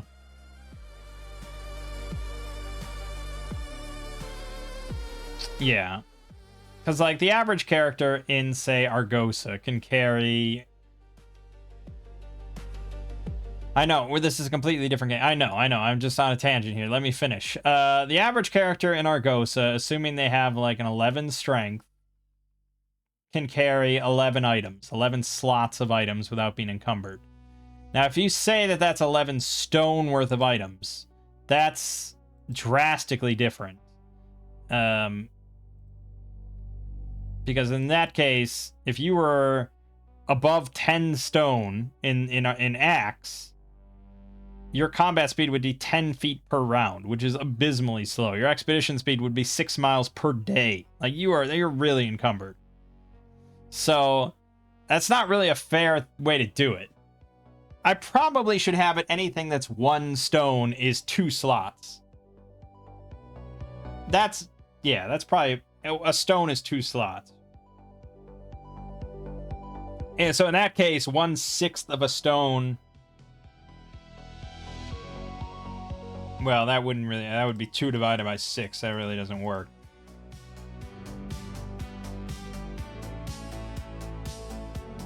Yeah. I mean, you could do 0.33, but no, I might change that to 0.5. So most things are either going to be 0.5 slots or 2 slots. Like, there's not much that's going to be 1 slot based on my weird system. I don't want everything to be 1 slot or 2 slots, because I just think there's so many little things. And yeah, I mean, even Argosa says you can bundle together up items, small quantities of small items and stuff, but that requires just a lot more adjudication from the DM to be like, yeah, okay, you can bundle together like few pieces of chalk and a couple spikes, and like it's just like, bleh. Just have like, I mean, I do think there's bundles like iron spikes 5, done. Torches 5, like whatever. There's obviously the same type of items often can be bundled simply, but I want it to be able to where I have I don't know, 5 pieces of parchment and an oil flask, and that takes up 1 slot rather than 2 slots.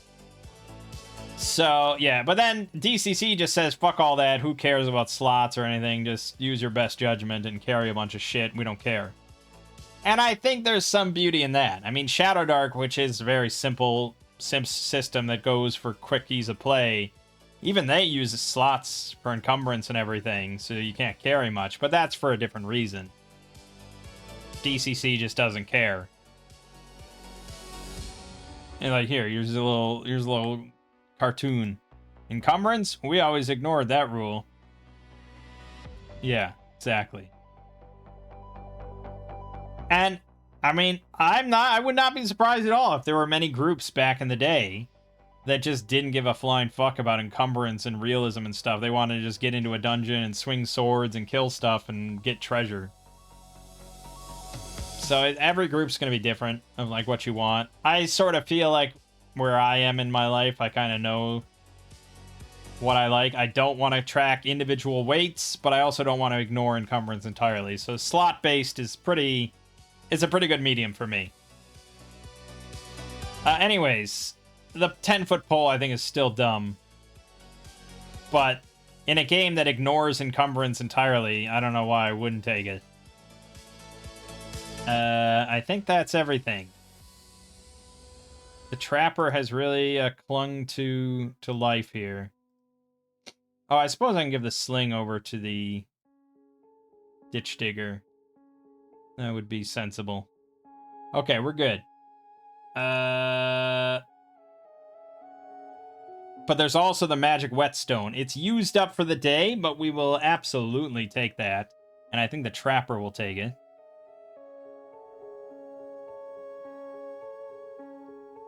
Magic Whetstone. Description. Once per day. Action. Sharpen weapon for plus 1d6 damage for 7 rounds. Done. Okay. He also has a battle axe, which is a pretty thing. It's a 2-handed weapon, though.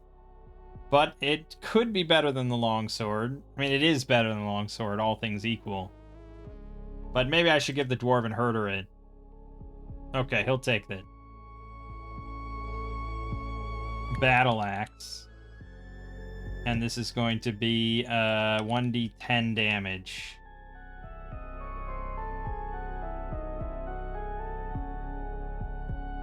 No, not 2-weapon. Yeah, I mean, that's all there is to it. It's just a normal battle axe with 1d10. I don't think there's any other funny business to it.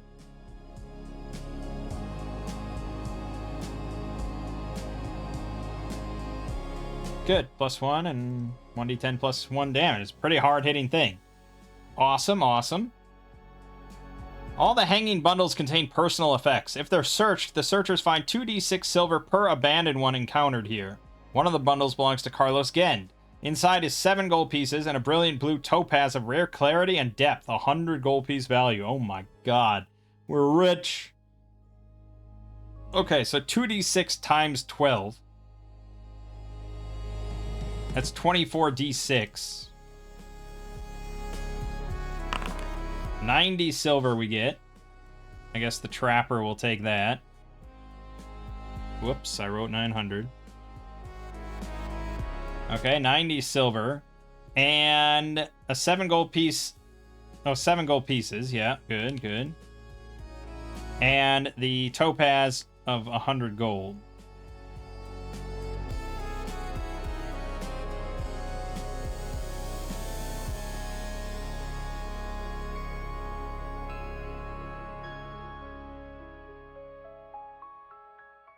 Nice. I mean, I wish it said here that it was worth 100 gold on the screen. I didn't have to look. But I suppose I can just do 100 gold. Done. Okay. Awesome. Probably would be worth more XP. The concealed door to Area 1-8 is behind a dusty blanket that appears to be just another section of wall.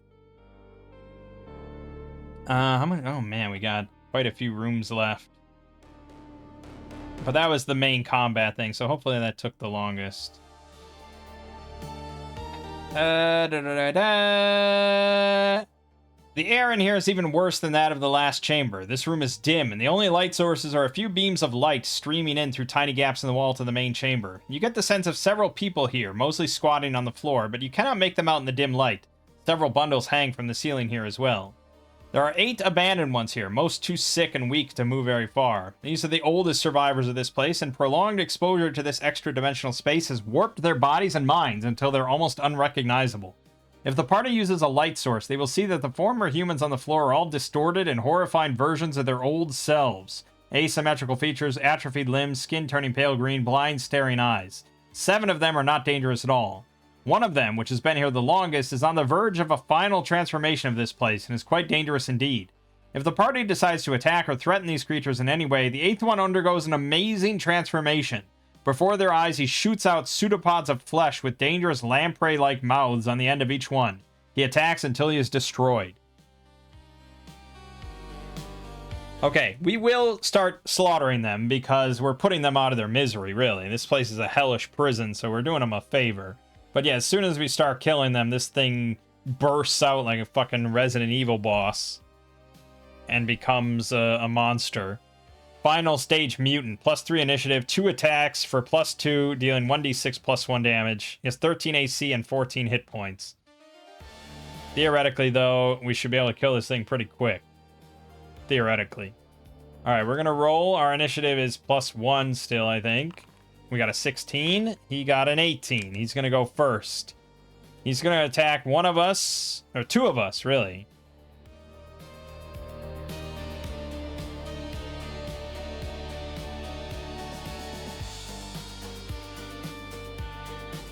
Okay, so let's just roll a d4 twice. It's going to be the Scribe and the Trapper. Whoa, shit.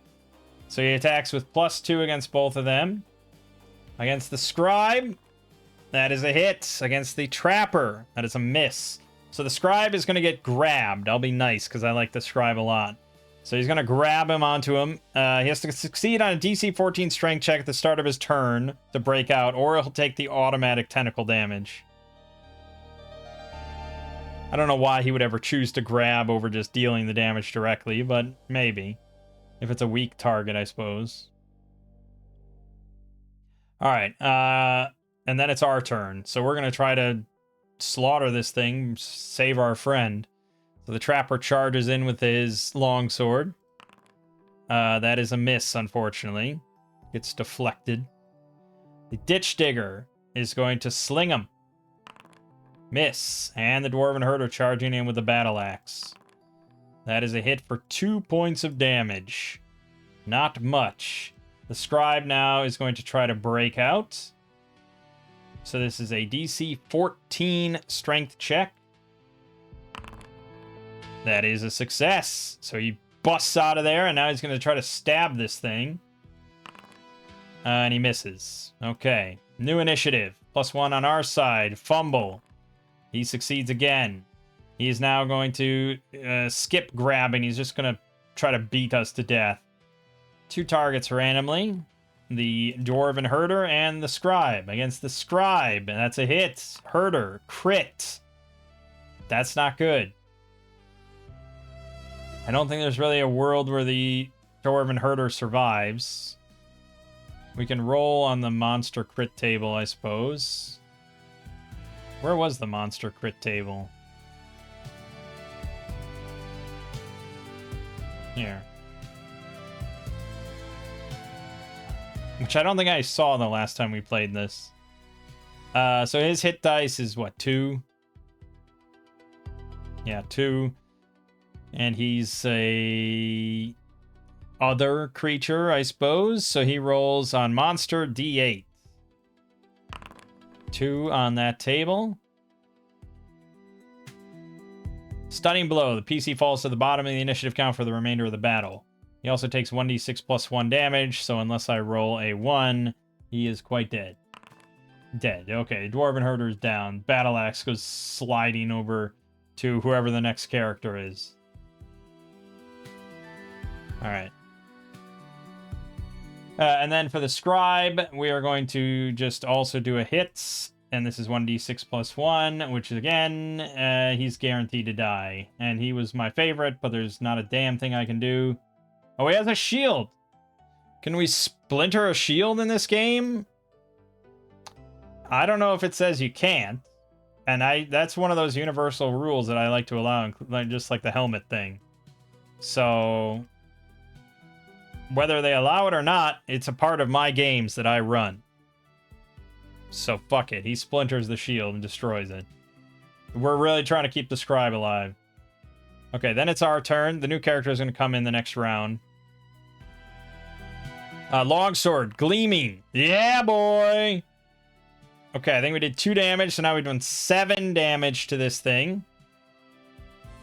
He's got 7 hit points left. Sling him. No. No. And then the spear. Crit! Oh, he is very dead. We finally stab him in the face with the spear, and it's all over. Very nice. Okay, and we are bringing in the halfling mariner or the other scribe. 1, 2, 3, 4. 1, 2, 3, 4. Why am I an idiot? We've used 4 from the bottom, and we've used 4 from the top, so it'd be the mariner.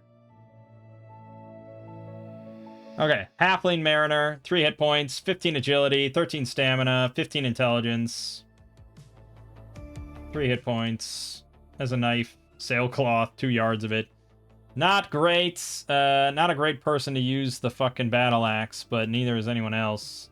I guess technically the ditch digger should use it. So we'll swap the sling over to here.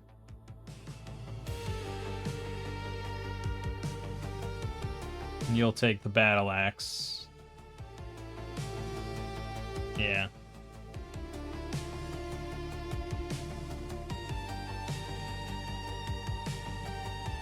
Okay. Well, that was good. Good thing we didn't lose the scribe, that's all I can say. We killed this nasty thing. We searched the area. And we find a hidden passageway in the ceiling that leads to another vertical shaft. It's draped with a dusty sheet that makes it look like part of the ceiling. Bundles that hang from the ceiling here contain old soiled clothes and bits of stashed foodstuffs. Okay. Up here, the bundles. Found the secret door. We see this. Otherwise, it's a dead end. So yeah, we see it. I don't know how we get up there exactly, other than the group of us all sort of hoist people up and stuff, which I imagine is what happens. The passage goes up into the darkness. The interior wall has handholds that allow you to climb up into the darkness. There are several... That was a little redundant. There are several small holes in the opposite wall, and a few beams of light illuminate the wall. What the fuck is this writing? Holy shit. Couldn't have done an editing job here to patch that up? Get a thesaurus or something? About halfway up the shaft, the adventurers make a gruesome discovery. One of the handholds is actually a skeletal human arm protruding through a section of loose rocks in the wall. If the characters search, they find that the rocks can be pulled out fairly easily. Diligent explorers can uncover enough loose rocks to expose a 3-foot wide passageway to a dusty, abandoned chamber. The rest of the skeleton, minus the hand on the exposed arm, must be removed along with the debris to open the passageway. The handholds in the shaft are spaced fairly closely, so removing the arm from the wall doesn't create a special hardship for climbing up or down the shaft. Okay. Will we pull out the arm and clear out the area? No, we're not going to do that. We're just like, oh god, and we keep going. So had we broken into there, we would have gotten into the Forgotten Chamber. We would have gotten some sacks, a dwarf-sized banded mail, which wouldn't have been useful for any of our characters. 2 suits of human-sized chainmail. That would have been pretty good. 2 suits of leather armor, 1 human, 1 halfling size. That would have been good. A crossbow that can fire 1 shot before breaking. 6 bolts. 2 short swords. A beautifully wrought dwarven warhammer in excellent condition. 2 vials of holy water. And a holy symbol made of platinum and copper and hung on a silver chain worth 1,000 fucking gold. What the hell? The spear is a magical artifact created by Rakshara himself in his guise as the Lady in Blue. The careful examiner finds carved runes. Where was the spear mentioned? Oh, in the description. Right, okay. There's silver tip spear. The +1 spear, but against the Titan in Area 1-3, it's +3 to hit. And if the strike is successful, it automatically slays the beast. Oh my god. Then it becomes a mundane, albeit masterwork spear. Any creature who holds it instantly knows that it was created by a being of chaos specifically to destroy the Titan. But it has a side effect. Whomever uses it to deal the Titan the killing blow is drawn into the beast's dream prison. Every night when he sleeps, he visits the terrible dreams of the dead creature, dreams of terrible conquests and terrible obscenities. The long-term effects of these dreams and any possible cure are left to the judge. Yeah, I mean, that's a good plot hook. I would definitely make the impacts noticeable, where it kind of forces them to be like, guys, I gotta get rid of this dream shit. And then that leads into a further adventure. I think that's good. I think that's fun. I think it's all good, and I'm sad I missed out on it, but them's the breaks. I'm sure many groups that have run this have missed it. We continue climbing up to the upper chamber. The shaft continues another 60 feet until it enters a chamber 30 feet by 30 feet and open to the huge main room of the prison. Several of the huge glowing insects buzz about, resting in the chamber for a moment before they fly off. Okay, so we're all the way up here. And yeah, it opens out into their area. Any characters moving to the edge of the chamber and looking down see that they're actually 10 feet above the tree branch that holds up the woven cage. The branch is actually a part of the organic construct that is the prison. The branch is 6 foot wide at the widest point. A character can make a dangerous jump to the branch, but failure means they fall over the edge and 120 feet down onto the Titan. If this happens, the Titan will wake up for just a moment, eat the body, then go back to sleep. Kurt Maxima has been following the invaders' progress and may attack them while they're in Area 111. Judge's discretion. If he does, he destroys one character, warns the group to leave, then climbs down the wall with the body. Okay, Oracle roll. Does he attack? He does. Who does he attack? Well, it's going to be, again, lowest luck, which our Ditch Digger has 5. That's tough to beat. Yeah, it's the fucking Ditch Digger. Okay. Yeah, it doesn't really matter. Surprise or not. I mean, he's going to attack him. So +5. That's a hit for 2d6 plus 1. Yeah, Ditch Digger is gone. There goes the Battle Axe. So I guess I got to roll for all these things. The Battle Axe is gone. The Razor is gone. The Shovel's gone. The Fine Dirt is gone.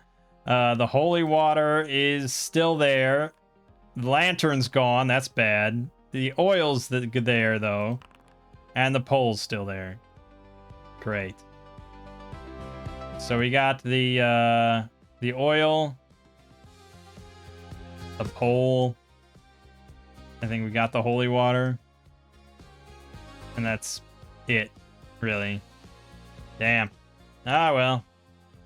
Easy come, easy go. So he's going to be replaced now by the second scribe, as he's known. Wow, way worse. Jesus. 2 hit points, +1 agility, -1 to stamina, personality. He's got a dart, some parchment. He's shit. This is a shit character.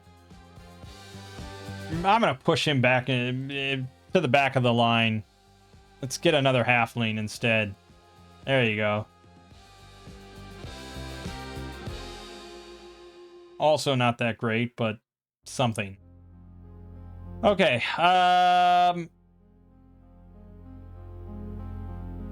Fucking hell. You really expect us to jump down onto this branch, huh? Why would we do that? We can certainly be smarter than that, right? It's 10 feet. We have a grappling hook and rope. Let's just hook the grappling hook on and climb down onto the branch. Why would we jump? Okay, good. We'll do that. So we climb down onto the branch.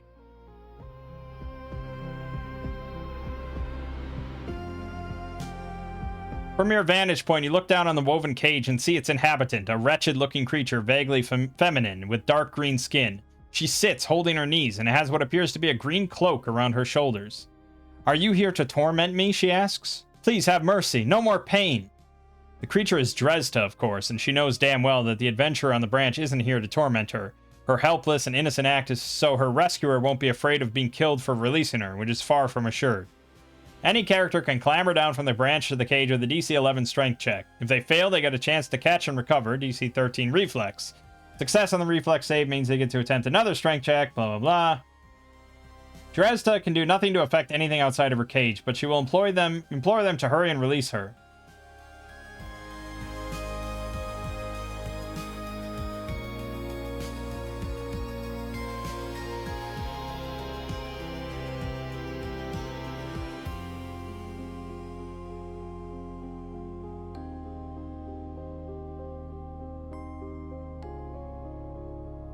Okay. Well, the Trapper only has 1 hit point, so he's not going to be a good bet. We're going to have the Vagrant do it. He's a Vagrant, nobody likes him, so we're going to tell him, like, okay, go down and get her out of there. So he's going to climb down. This is a DC 11 strength check. He failed. He has to now try to save himself with a 13 reflex save. He fails, but he'll burn a point of luck, because at this point, why wouldn't you? Okay, now he gets to attempt strength again. He failed again.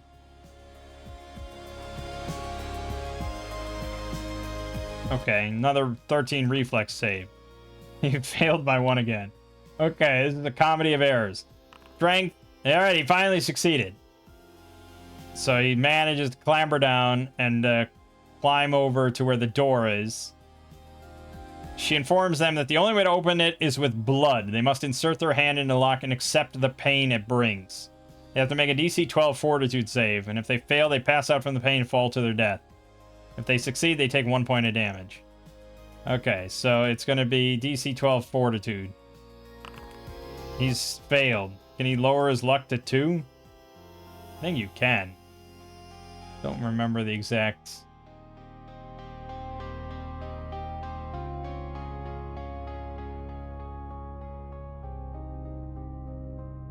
I mean, I guess you can have 0 luck, right? There's no rule against that. Although the modifier, the ability score goes down to a minimum of 3, so I'm not sure. But if the minimum is 3, you gotta tell me if the minimum's 3. Doesn't say. So I don't know. He's got 2 luck. But so he's gonna succeed there, take 2 points of damage, and she is released. She, once the door is open, events quickly come to a head. Dresda shrieks in ecstasy and flies out of the cage. What appeared to be her green cloak unfolds and becomes a pair of bat wings. She flies out of the cage, immediately flies to wherever Cur Maxima is, and destroys the creature. It takes Dresda, who has the power of a demigod now that she's released from her prison, only 1 round to find her hated jailer and destroy it. Once Cur Maxima is destroyed, the entire prison realm begins to crumble and disappear. The invaders are going to have to run back to the entry point in order to escape before it crumbles around them. As they watch, the interior of the prison begins to crumble. Then the sky itself begins to fall as patches of reality become patches of pure white nothingness before their eyes. As long as the characters run for the entrance, the last one to exit through the hole in the sky escapes just in time before the prison realm bursts into a shower of white light and is gone. Awesome. When the players exit through the breach in the universe, they find themselves on the cliff where they first met the Lady in Blue. Their ears pop and the air feels foreign and exotic. They once again have the sensation of having passed into an entirely different world. The Lady in Blue is there, waiting for them as if no time passed at all. She's exceedingly pleased at their success. She holds up her 5 heads to show the tears of joy that they all shed. The adventurers note that these are all different heads than she held during their last encounter, and if any of their original companions refuse to go on the quest, their heads are among them. Likewise, if any dedicated a beheading to the lady during the adventure, that head will be in her possession. Has that ever happened? The Lady in Blue congratulates them for completing their quest. Roxara instantly knew the moment Dresda was free in the world. In his guise as the Lady in Blue, he says that from this moment on, they are allies. The lady assures them that she will be watching over them, sending them what luck and opportunity she can from her hiding place in the dark corner of existence. She explains, "The time is not right for me to confront our enemies directly. If I were to project my real form into this world, they would instantly be aware of my presence and could marshal all their forces for an attack I am not yet prepared to answer.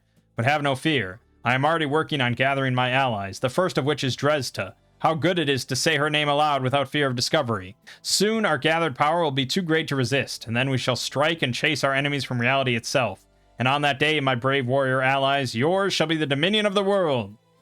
At which point she once again creates the breach in reality that exposes the wheel of destiny. The storm in that other reality is abated somewhat, but the wind is still strong enough to blow their hair back. She invites all the characters to spin it once each to regain the destinies that she claims should have been theirs for their entire lives. There's no penalty if they decline.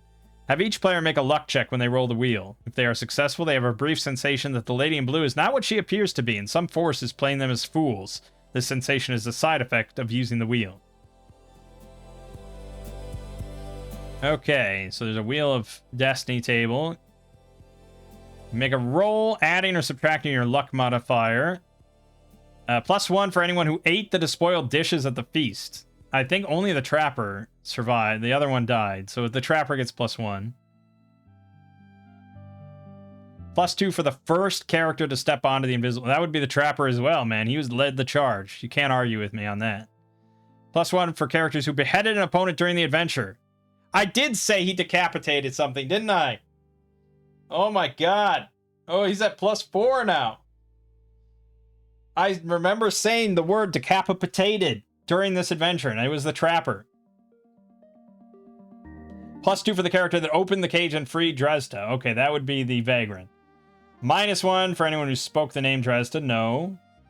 No impossible betrayals. And resurrection.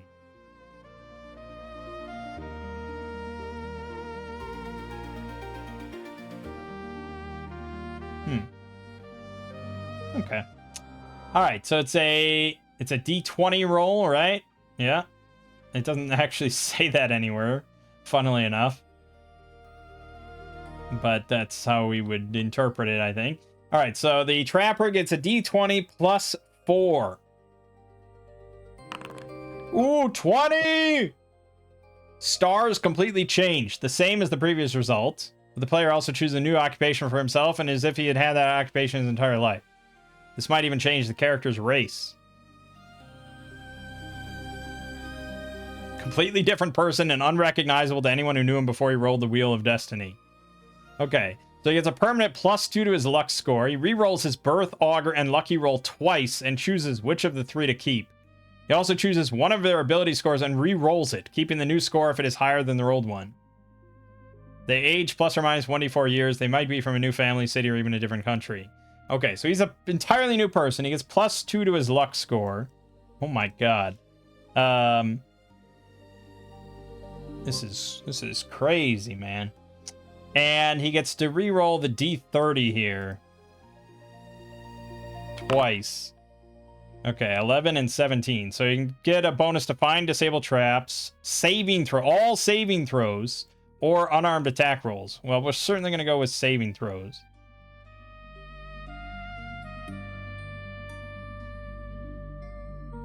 He only gets +1, but hey, why not? Okay, excellent.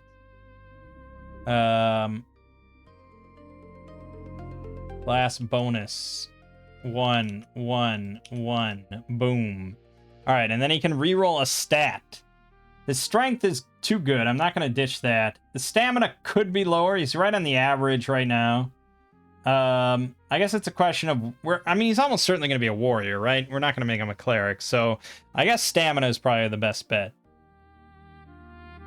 Yeah, so we're going to reroll stamina, 3d6. Okay, no change. And then I can change his occupation if we really wanted to. Which really would only matter much if I wanted to be like an elf. Because I don't think I'd care that much.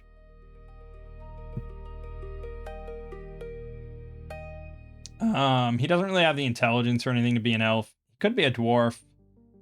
But I don't know if that's better than being a human. I think we went over this discussion. The dwarf was better if you're sword and board.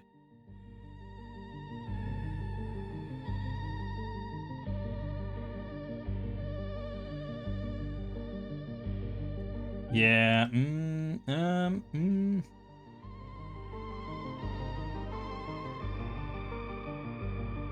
No. Yeah, I get. We don't play with dwarves that often, so sure, he'll be a dwarf. So that's fine. He'll be a dwarf blacksmith. That was his destiny all along. Dwarven blacksmith. And he now has earned a name.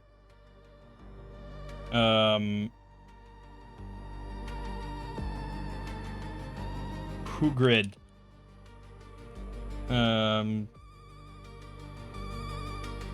Gash.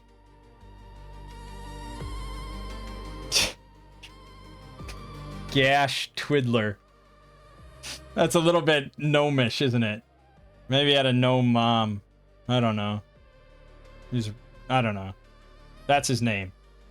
Okay, so that's all well and good. That was him. I don't think anyone else gets any other bonus or penalty or anything. It's just straight D20. Oh no, +2 for the Vagrant. We'll roll that. 10. Minor change to the character stars. Permanent +1 to luck score. Oh wait, it's modified by luck. Fuck. I have -3. So it was really, what did I roll? An 8? Yeah, so it's a 7 actually. History is rewritten. Character has managed to ignore the summons of the Lady in Blue and goes back to his normal life as if he had never responded to those dreams or participated in this adventure. One of the characters that died during the adventure is brought back to life in their place, with the same rules for a resurrected character as listed above. Awesome. Well, that's great. We didn't want the Vagrant. He wasn't very good. So this is going to be -1 then for the new person. And that's going to be probably the soldier, right? Oh no, the scribe. That's right. The first scribe was phenomenal. Yes. Oh no, the scribe was definitely dead. No, the scribe didn't die? No, the scribe didn't die. Okay, then I'm thinking of the soldier as being another good character. Not amazing, though. I'm just trying to think about our composition. The Hugrid is a dwarf, so that's kind of our warrior. The scribe, almost certainly going to be a warrior. It's really hard to argue with that. +3 strength is crazy good. He doesn't have enough stats and anything else to matter.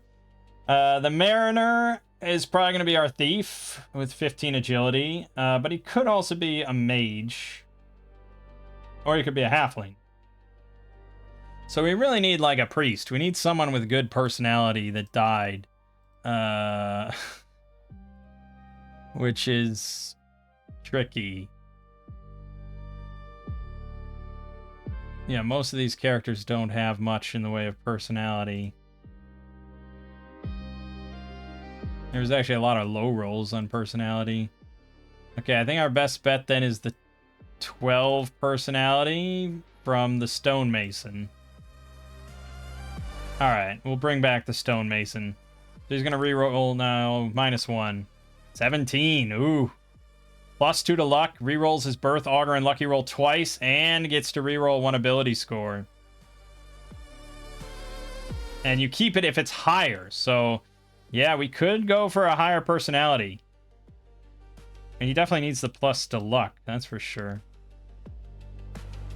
Okay, when we can reroll this 16 or 30. 16 is magical healing. So if you're a cleric, that applies to all healing you perform. He has a -1, so we really don't want that. 30 is speed, so it'd be -5 to his speed. He's already a dwarf, so I imagine he's already kind of slow. Although speed isn't even listed on this screen, which is interesting. Or he can just do missile fire attack rolls. Which is probably not great, because he's probably going to do that. So I guess we're going to switch to speed.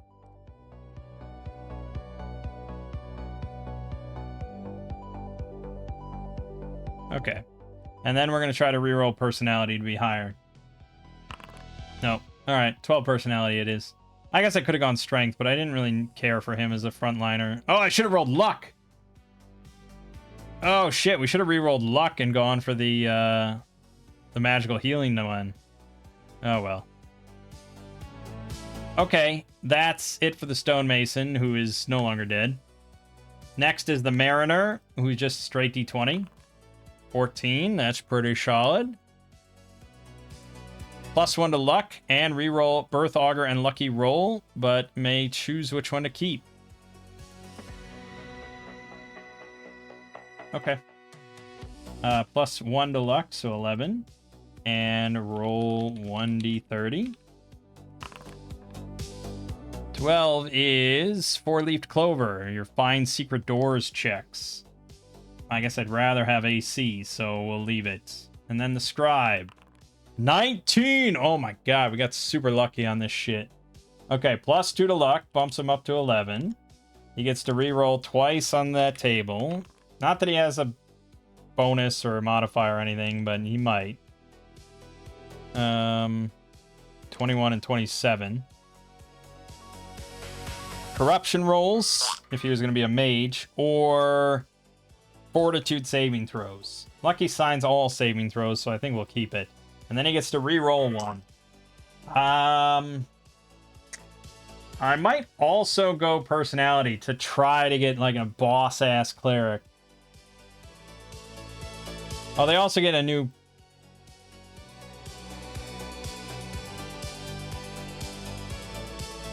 Yeah, okay, no. Alright, here we go. Personality. Nope, 6. Alright. Yeah, I just could not get a high personality. Our rolls, in general, were not great. I feel like I have much better luck when I play Argosa or something. Or Shadow Dark, I feel like we got much better. I don't know. Alright, well that's it. And then we go on our separate ways, and things continue from there. Okay. So we'll level up everybody to we'll handle all the character creation next time. This video is running long here. So, like, funnels, I've done a lot of funnels, so I don't really have much to comment about that as far as, like, DCC as a system and running it, funnels. It's always meant to be kind of slapdash, and you're dead, and you're not dead, and okay, you got lucky. You're doing a lot of rolls that are just, like, D20, you know, it's a complete crapshoot as to whether you succeed or not. I certainly prefer playing funnels with a DM compared to solo. I think solo funnels is not really that exciting of an experience. And you miss out on all the kind of hilarity with the group atmosphere and stuff. So, yeah. I can't really recommend funnels as a solo thing too much. But, like I said, it just seems it's a part of a DCC campaign. As for Hole in the Oak... Or Hole in the Sky. Hole in the Oak, something completely different. Hole in the Sky? Yeah, I mean, it's, again, really hard to judge a funnel based on just reading it or playing solo or something, but I do think it's pretty solid. It's quite evocative. I think there is some bullshit, like every funnel. I think there's some stuff that might be a bit tricky to run, like walking off the end of the bridge at the end. Like, I don't know how you would handle that properly and fairly or something, but okay.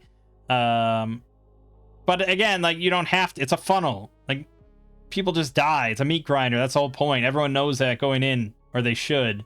If a character just walks off and dies, it's funny, you know, like, okay. It's not meant to be a balanced module that's fair and everything. The same thing with the Cur Maxima or whatever. It's just meant to snatch people up and kill you, and it's wild and crazy and gonzo.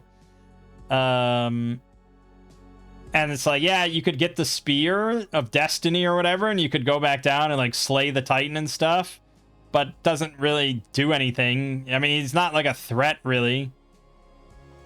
He's just there, like, set dressing, and you're not really going to get XP for this because it's a funnel, so it doesn't matter. He doesn't have any loot. Really, it's just you're going to get cursed to be in your dreams. So it's kind of interesting if that character does survive, then you have a nice plot hook for something. But that's about it. So I do like that that's there, though, that you could kill the Titan and talk about that and blah, blah, blah. And he's like, yes, my character, the Titan Slayer. So yeah, mostly it's just like that one big fight that's probably going to be an ambush or something. There's like a couple of actual fights. But that's what I said when we did the Grave Robbers of Thracia or whatever. It's like, funnels shouldn't really have that many fights in it. Like, it should be more about just like a unique experience and maybe some puzzles and like just the, you know, wild sort of set pieces of meat grinding or just like awe and like, oh god, and all these peasants scrambling about. And like, that's what a funnel should be. If your funnel is mostly combat, you're doing something wrong. Because that's not interesting combat. It's not fun combat. Fun combat comes later when you have mighty deed dice and you're casting magic spells and, you know, all that sort of, you know, you have more than just a random crapshoot chance of hitting something or whatever. So I do think as far as that metric is concerned, this one's pretty good. You have one fight that's going to probably thin the herd and be kind of a wild, crazy melee with a bunch of other crazy people. Maybe a big fight against this mutant thing as possibly sort of final boss battle. But then the rest is all just like, yeah, kind of craziness and just death and wild stuff. So overall, yeah, I guess I would give it a thumbs up. I do think it earns some of its reputation of being a fun, interesting funnel, especially if you're looking for something that's a little gonzo, a little unique compared to there's an ogre in the cave nearby that's harassing the village. We need you peasants to take care of it. But at the same time, I think there are a lot of funnels nowadays that have interesting, unique scenarios like that. Like back in 2015, maybe not so much. But nowadays, especially with Shadow Dark's prevalence and their gauntlets that do the same thing, there's a bunch of gauntlets I've seen pop up that are really kind of unique, like the Trial of the Slime Lord that we did that one time. Yeah, so good stuff. So next time we'll level up our characters and we will start a proper adventure. I don't have one picked out just yet. But like I said, I want to do like a level 1, a level 2, a level 3. I don't even think we need to keep track of XP. If I just level up after each module, I'm fine with that. And that's probably a bit fast, but I don't mind. I just want to experience a little gamut of DCC. Alright, my name is Mang. This has been Solo Roll Manging. And I'll see you fine folks in the next part.